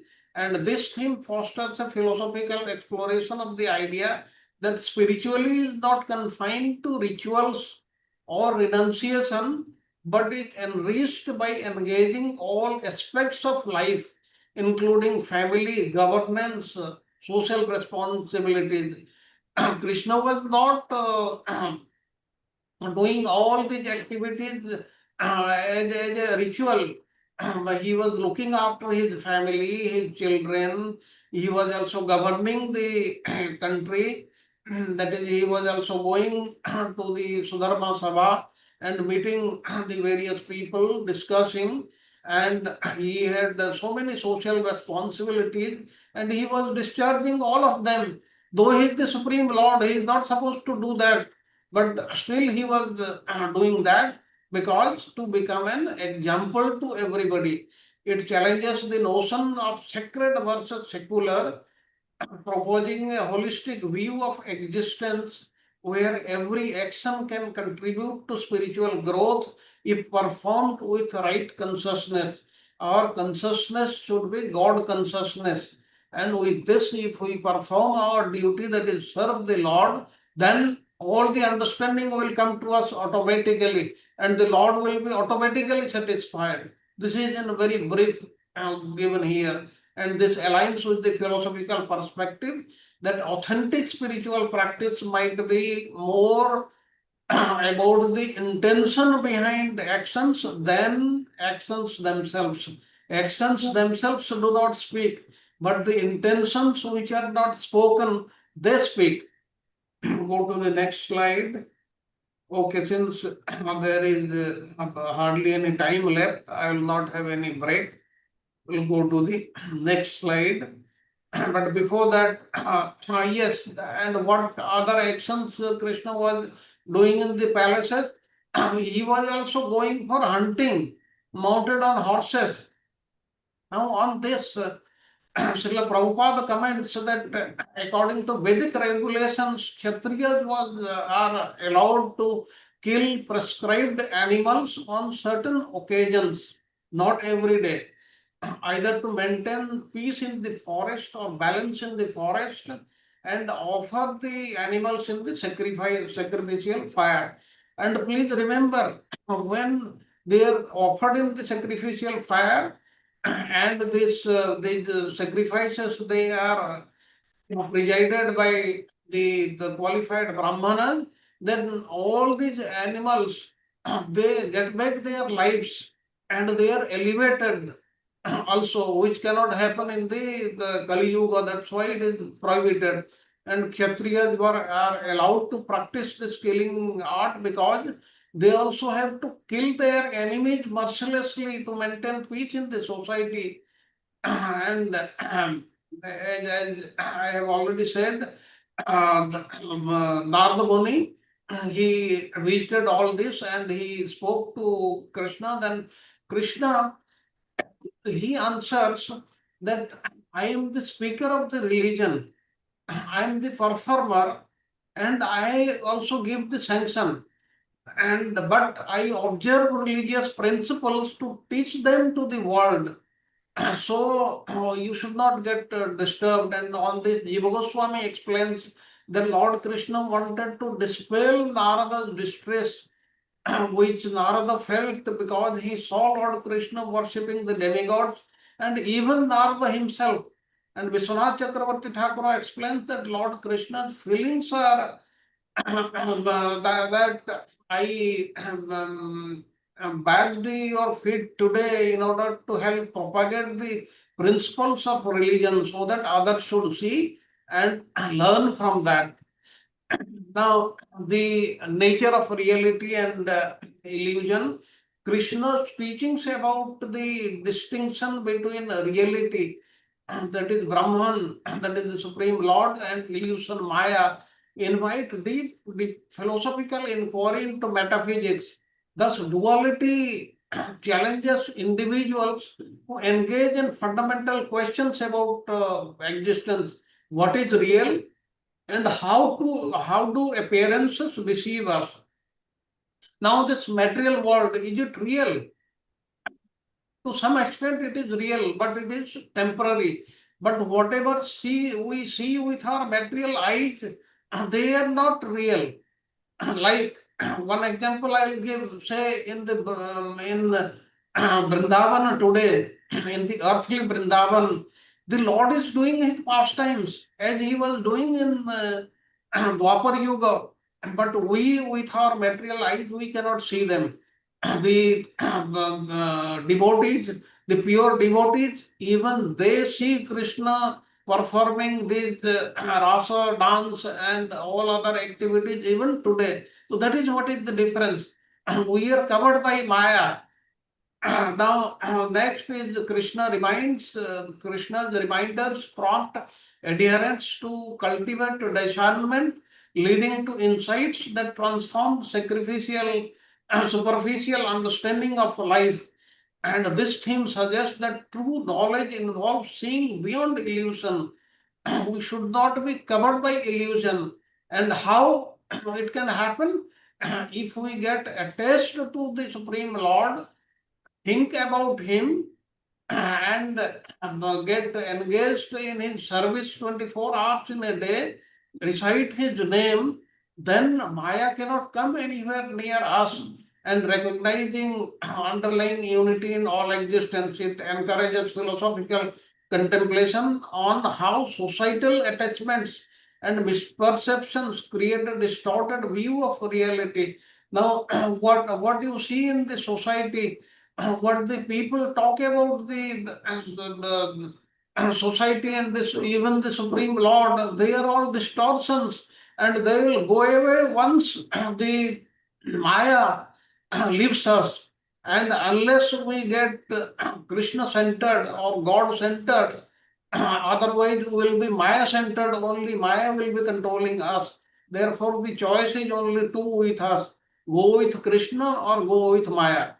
Now, the purpose of divine incarnations, why the Lord comes, takes various incarnations and descends to this material world. Krishna's explanations regarding his purpose for incarnating, emphasize the divine role in maintaining cosmic order, dharma, and guiding humanity from time to time. He comes here himself. Many a times he sends his representatives, but in some times he comes individually, personally, and this is to establish dharma samsthapanarthaya sambhavami yuge yuge. And this raises philosophical discussions about the nature of divine intervention and implications of human free will. We have got the free will, but still then the Lord comes and intervenes to guide us. Then the next point, the idea that divinity activity participates in the restoration of balance poses questions about moral responsibility and ethical living. You may think if the Lord has given us a free will, then why does He intervene in our actions? Why does He come? Because He has got a responsibility to see that the world it runs properly. Now, when it does not run properly, like what is happening in this Kali Yuga, it has started, and even in all other yugas also, when it goes out of hands, he himself comes. And it suggests that divine incarnations serve not as a historical figure, but as a archetypes of how individuals might aspire to act justly and righteously. And this theme invites contemplation on the relationship between the divine will and human agency. This is very, very important. We should realize that what is the responsibility of the Supreme Lord in running this human society, human this world which where the jivas are there, because he has made the rules. He has made the rules, regulations. He has appointed the various demigods as, in various departments. Then why he has to come personally? Because he has to come personally sometimes when it is not in the power of others to control it. Then we go to the next slide. Krishna's transcending duality. Krishna's multifaceted roles challenge the dualistic interpretations of reality, prompting a philosophy of non-duality, Advaita. And this transition of opposites, good and evil, joy and sorrow, suggests that the ultimate truth encompasses all experiences, inviting individuals to embrace the full spectrum of existence. We have to go through all this. Ultimately, what is the ultimate thing? There is no good, there is no evil, there is no joy, there is no sorrow. But in our transitional journey, we experience them. But at the end, we will experience that these are nothing to be experienced, and it encourages philosophical inquiry into the nature of suffering and joy, positing that both serve as essential components of a holistic understanding of life. We have to have in life joy and suffering, otherwise, it will not be complete. We will not understand all the things. And this theme, like here, I can give one example. Lord Rama, why he chose to go to the forest and stay there for Lord Rama for 14 years, because he wanted to see for himself how the other people they were living and what difficulties they were facing.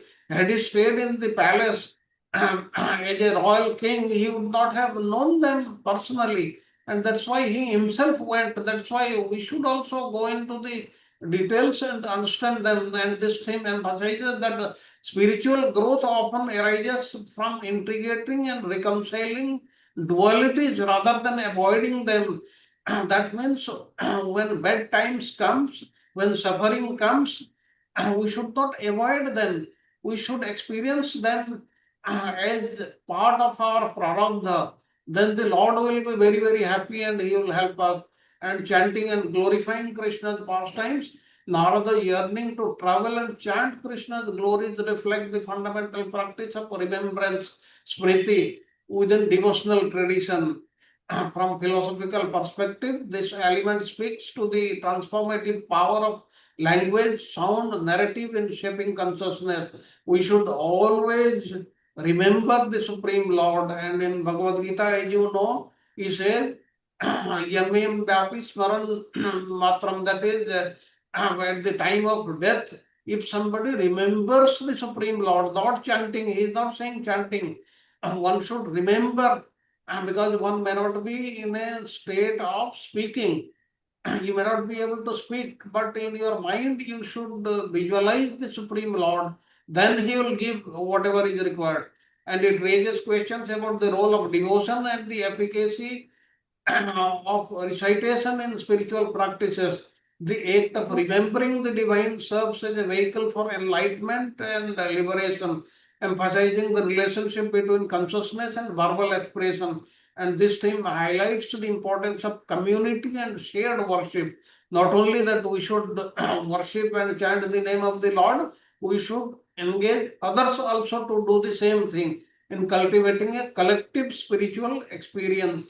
And this will help not only us but all others also. And the next, now we'll see in detail Vishwanath Chakravarti Thakur's commentary highlighting several key thematic elements and philosophical understandings related to Krishna's divine pastimes in Dwarka, displayed through his Yoga Maya.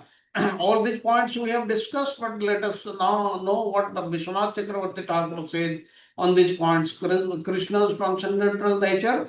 The commentary underscores the profound omnipotence of Krishna. He is present everywhere, who, although one expands into multiple forms to engage with his 16,108 queens simultaneously.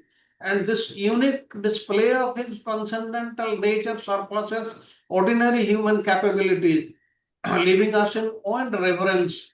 Now, this is very, very surprising. He used to act in 16,108 forms, but at the end, when he used to go to Sudharma Hall, he used to become one only.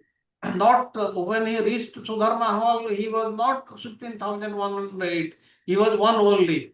And this can happen, this can be done only by the Supreme Lord, and no human capability can produce that. And the role of devotees, Narada Muni's visit reflects the profound relationship between Krishna and his devotees. The devotee always wants to meet the Supreme Lord all the time.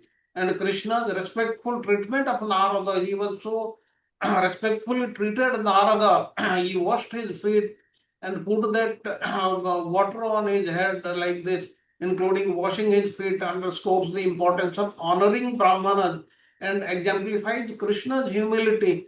Despite being the supreme being, he is the supreme Lord, still then he does things to teach us. And teaching through example, Krishna often embodies the principle he teaches by participating in rituals and acknowledging demigods. He sets an example of humility and respect for the cosmic order. However, his broader teachings, especially in the Bhagavad Gita, emphasizes that ultimately all worship should be directed toward the Supreme only. And this dual approach allows for a comprehensive understanding of devotion that transcends more ritualistic practices. This we have discussed in detail. Then the simultaneity of time, the narrative illustrates a metaphysical concept where all times of day they are experienced simultaneously within Krishna's palaces. And this reflects the idea that Krishna exists beyond material limitations. The material limitations, they are not applicable to him, manifesting various activities simultaneously in different palaces. Simultaneously, he is doing so many activities in so many palaces, that is 16,108 palaces. And divine pastime for the welfare of humanity, Krishna's human-like activities are portrayed as being for the welfare of all beings. His pastimes are not only to liberate souls from material existence, but also to engage in blissful exchange with his devotees, thereby fostering love and devotion, that is prema bhakti. This is one of the main aims of his activities. And the concept of dharma and conduct, the commentary frames Krishna's actions within the significant context of dharma. And what is dharma? Dharma is religious duty. And by honoring Narada, Krishna sets an enlightening example that emphasizes the importance of adhering to Vedic principles and proper conduct, serving as a guiding light for humanity. He wanted to be an example for everybody. Then the mystical potencies and divine play, the commentary accentuates the enigmatic nature of Krishna's divine energy, that is Yogamaya potency, which enables him to engage in pastimes while remaining all-knowing and all-seeing. He is seeing everything, he knows everything, but he is taking part in so many activities. And Narada's astonishment at Krishna's activities underscores the transcendental nature of Krishna's pastimes. Please remember that Narada is no ordinary devotee. He was totally amazed, surprised, seeing the activities of Krishna. which even great sages find intriguing and challenging to comprehend. He was not able to comprehend. Then mercy and devotion. Krishna's interactions with his devotees illustrates his merciful life and merciful nature. The discussion indicates that through devotion, individuals can attain liberation and the highest form of love for Krishna, emphasizing the path of bhakti as both a means of salvation and personal fulfillment. That means this bhakti or loving devotional service, because of mercy of the Supreme Lord, this is be all and all of each one of us. And what are the philosophical implications? The passage suggests that Krishna's activities while appearing human life serve deeper spiritual purposes. His pastimes encourages devotees to remember him, promote detachment from material existence, and ultimately lead to liberation through love and service. We should love the Lord, we should render service to him. And overall, VCT's commentary encapsulates the essence of Krishna's divine nature, the importance of devotees' relationship, and intricate interplay between his pastimes, dharma, and the path to liberation through devotion. So, with this, I end today's class. Now the session is open for question and answers. Please remember, I had to rush through because a lot of material was there, and in detail, I have not been able to discuss because of time constraint. Hare Krishna.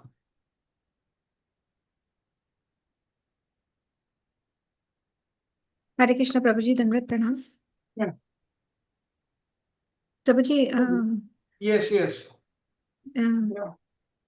sorry I took so much time for the recap. No, But that doesn't matter because that portion was also quite big. There were 2 lessons to be covered. Doesn't matter. okay, Prabhuji, coming to the worship of Lord Krishna, Yes. wherein demigod worship is clearly stated by Bhagavad Gita that only Lord Krishna should be worshipped.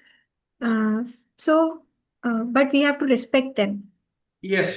But when we are in a society wherein others worship demigods, being a part of their celebration is no harm, right? Yes, yes. Like we are part of a gathering, part of the family. There are so many rituals. You go there, offer respect to them. But please remember, there are certain other rules also we have to follow. That is, do not partake any prasad or any offering of the demigods, except what is permitted. Like say about Lord Shiva. Lord Shiva, whatever is offered to Lord Shiva, you should not take them unless it is given in the Shastras. They are offered in the Jyotirlingas or the lingas which have appeared themselves without anybody constructing them. In those places, you can partake the prasad, but not in other places like this. Say you are going to a Devi Mandir, like we have got a ritual during the marriage ceremony. You have to go to the Devi Mandir. There you go, you offer your worship, offer respect to the Lord, but there is no requirement to take the prasad from there. So all these things are there. We have to follow the rituals what are given in the society, but we should understand them. We should not blindly follow them. That is what is the teaching. Okay, Prabhuji. Prabhuji, why this thing of not accepting the prasad? Because normally when you are, suppose now Ganpati festival is coming, so people offer like modaks and all and they give to us. So we should not partake it? Well, you see, the rule is very clear. If you offer to the Supreme Lord, Krishna or Vishnu, then offer to Ganpati, then that you can take. Otherwise, not. This is a very simple rule. That we have to follow. Okay, Prabhuji. Yeah, understood. Any other comment or question? Hare Krishna प्रभु जी, दंडवत प्रणाम। प्रभु जी, तो wonderful class प्रभु जी। ये लीला से मुझे ब्रह्मा की ब्रह्म विमोहन लीला की याद आ गई, क्योंकि उसमें भी कृष्णा ने मल्टीपल फॉर्म लिया था। यहाँ पे भी कृष्णा एक्सपांड करके पूरा गृहस्थ जीवन बताया भगवान ने, और वहां पे वृंदावन में सारे वृंदावन वासी का रूप लेके उनकी डिजायर को फुलफिल किया। Yes, like the Brahma Vimohan Leela, we should not think that Brahma could not understand him, because he is a very great devotee. He is number Yes, one devotee. He is the creator of this material world. And by the will of Supreme Lord, he got confused. He could not understand who is this little boy. He is doing such miraculous jobs. He wanted to test. This is by the will of the Supreme Lord. So he does all these leelas for us to understand that even people like Indra or even Shiva or Brahma, they cannot understand the Supreme Lord. And what for us, the normal human beings, it is very, very difficult. That's why we should follow our acharyas, what they have said. Yes prabhu ji, very true. और प्रभु जी, दूसरा भी एक भगवत गीता का श्लोक हम connect कर सकते हैं प्रभु जी? 9.25, यान्ति देव व्रता देवा पितृ यान्ति पितृ, Yes. वो वाला। Yes, yes, those here also in 23 he said, that means if anybody worships the Pitras, he will attain the Pitraloka. If anybody worships the demigods, one will attain the demigods loka. But all these demigods lokas, they are all temporary. They are not permanent like the Vaikuntha Dham or the Golok Vrindavan. They will also get destroyed in some time frame. So that is what is to be remembered. The only permanent place is the Supreme Lord, so Krishna's place. Nobody else's place is permanent. All others, they will be destroyed in some time frame. Though the amount of time is much more, but still then there will be an end to that. So that is what is the difference. Any yes Prabhu, other thank you comment? So much.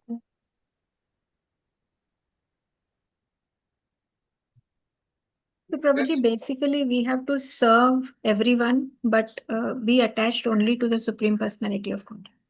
Yes, no, yes, that is one thing. The second thing is we can worship others also, but as devotee of the Supreme Lord, like say Shiva. Shiva is what? In addition to all other things we know, he is the number one Vaishnava. We should respect a Vaishnava. If we are worshipping a Vaishnava, we are pouring water or milk on the Shivalinga. There is just nothing wrong in that. But our consciousness should be, he is the number one Vaishnava. We are worshipping him as a Vaishnava. Then that is the correct understanding. There is no doubt about it. But we should not worship him for any other reason. Like you know, in if you go to Braja, your visit is incomplete unless you visit which Shiva temple? Gopeshwar Mahadev. Gopeshwar Mahadev. Yes. So that is there because he is the number one Vaishnava. He took part in the Rasa Leela. So that is, if we understand these demigods to be like, if you say even any of these demigods, you talk of Brahma or you take up Ganapati. Ganapati is a very great devotee of the Supreme Lord. If you Prabhu, worship, also before you visit Jagannath Puri, you have to visit Lingaraj temple, no, Prabhu? yes, Before you visit Jagannath Puri, you have to visit Lingaraj temple, no? oh no, there is no such thing. but one should visit Lingaras temple also, because that story, I don't think it has come so far. The Lord Shiva had run away from Kashi when he fought with Krishna, and he got stationed here in the Purushottam Kshetra. That's why he's there. Actually, his prasad one can take. That is permitted in the Shastra. Prabhu, one more question regarding the Saubhari Muni pastime which you mentioned just now. Yes. So, what actually what I remember from what I read before was that Saubhari Muni, he married 50 daughters of Mandata, but when he was with them, also he was the difference between Krishna marrying 16,108 and him marrying, the difference is that Saubhari Muni was in all his, even like, actually, I think I don't remember about Saubhari, but I remember reading about Kardama Muni. Kardama Muni also, he manifested 9 forms, isn't it, Prabhu? No. Kardam Muni had 9 daughters. No. You remember during that, he creates the spaceship and brings Devahuti everywhere.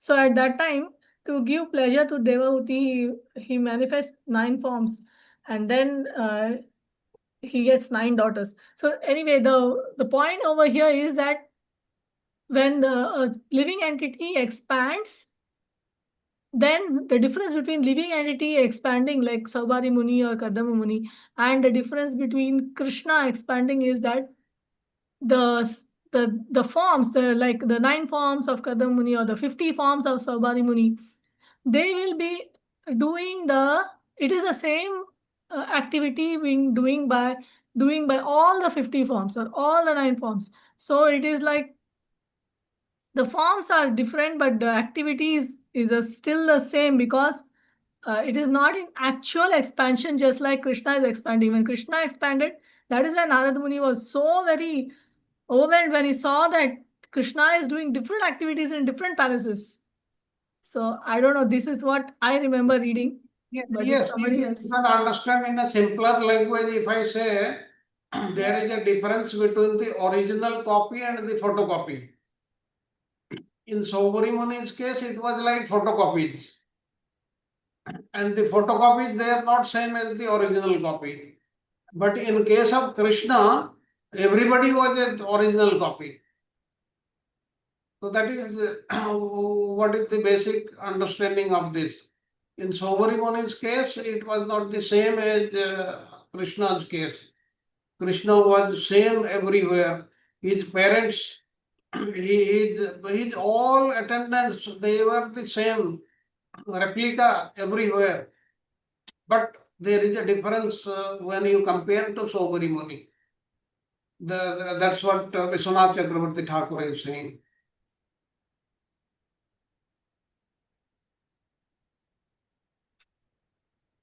Any other comment or question?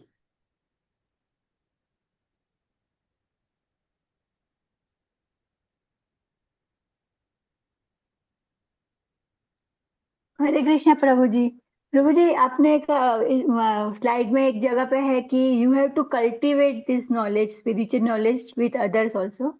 You cultivate yourself also and cultivate with others also, and सबको encourage भी करो.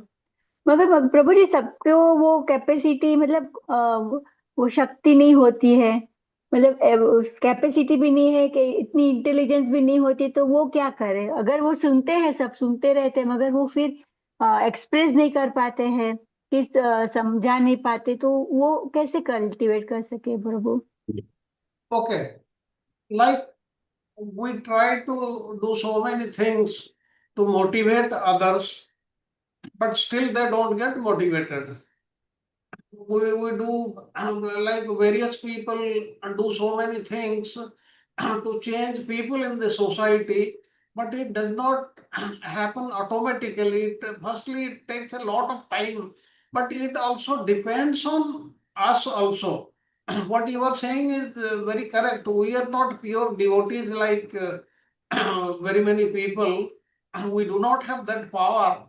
That's why what we should do so that people should be able to understand our teachings and follow what we are saying. We should first become great devotees. We should chant the name of the Lord more and more. The saying of in the ISKCON 16 rounds, this is not enough. 16 rounds is the minimum one should do. Nowhere anybody has said you chant only 16 rounds a day. You should chant wherever you get time. And what will happen after that? The power will come to you, and seeing you, others will get motivated. Hearing your words, people will get motivated, and your presence will make a difference. That's why the teaching is what Mataji is saying. The learning is we should try to become better devotees, and that way we'll be able to motivate others and prevail the words of the Supreme Lord everywhere, and good things will happen. First, the very first thing is that we should transform ourselves first. But still then, we should keep on trying, especially our near and dear ones, family members. If they are not devotees, then we should try to make them devotees. But at the same time, we should become better devotees also. Yes, Prabhuji. Thank you so much. Any other point?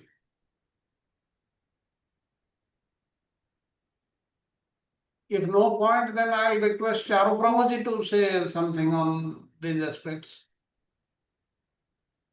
You have covered all the major aspect of it. So there's nothing for me to add anymore. Thank you. Thank you, Prabhuji. And then can we conclude the class, Prabhuji? There are no more points. Yes, Prabhuji. Prabhuji, just one request here. Yes. Tomorrow is my brother's cremation is there, funeral. Yes. So just pray for his ceremony will go all right and everything. Yes, Prabhuji. I'll request all the devotees to pray for him so that the Lord Krishna may take him in his service. Yes, Prabhuji, yes. Thank you. Thank you very much, everyone. Please accept the Haribol. Haribol. Then we will conclude today's class with the Nrsimha prayers. Yes, Prabhuji. Hare Krishna, Krishna Krishna, Hare Hare, Hare Ram, Ram Ram, Hare Hare. Shrimad Bhagavatam की जय हो.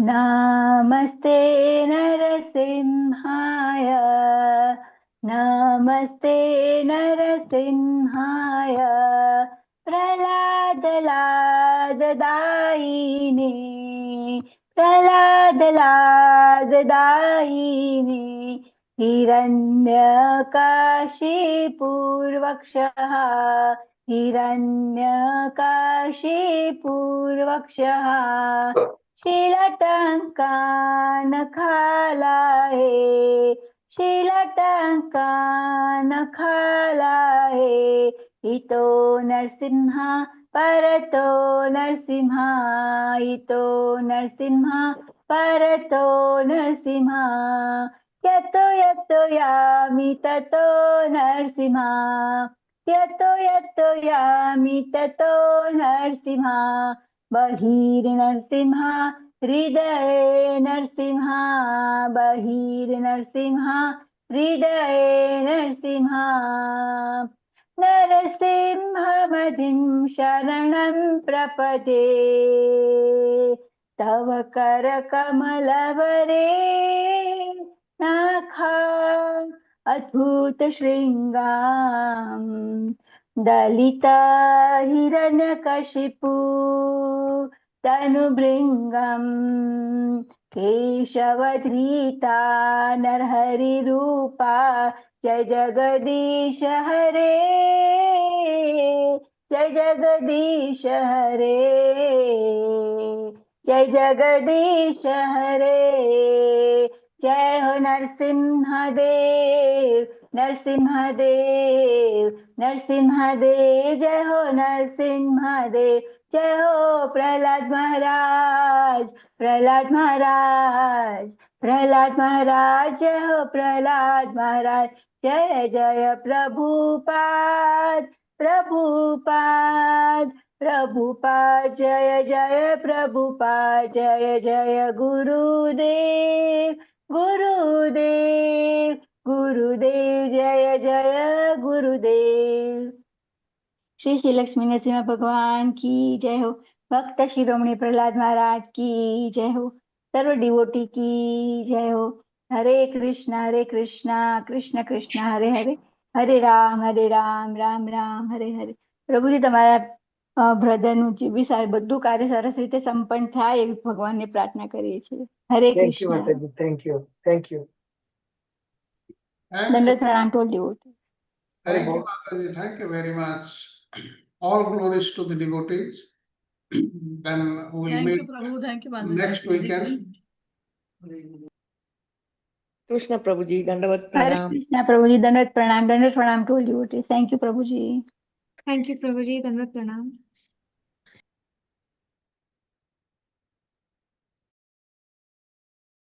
Hare Krishna. Thank you for coming.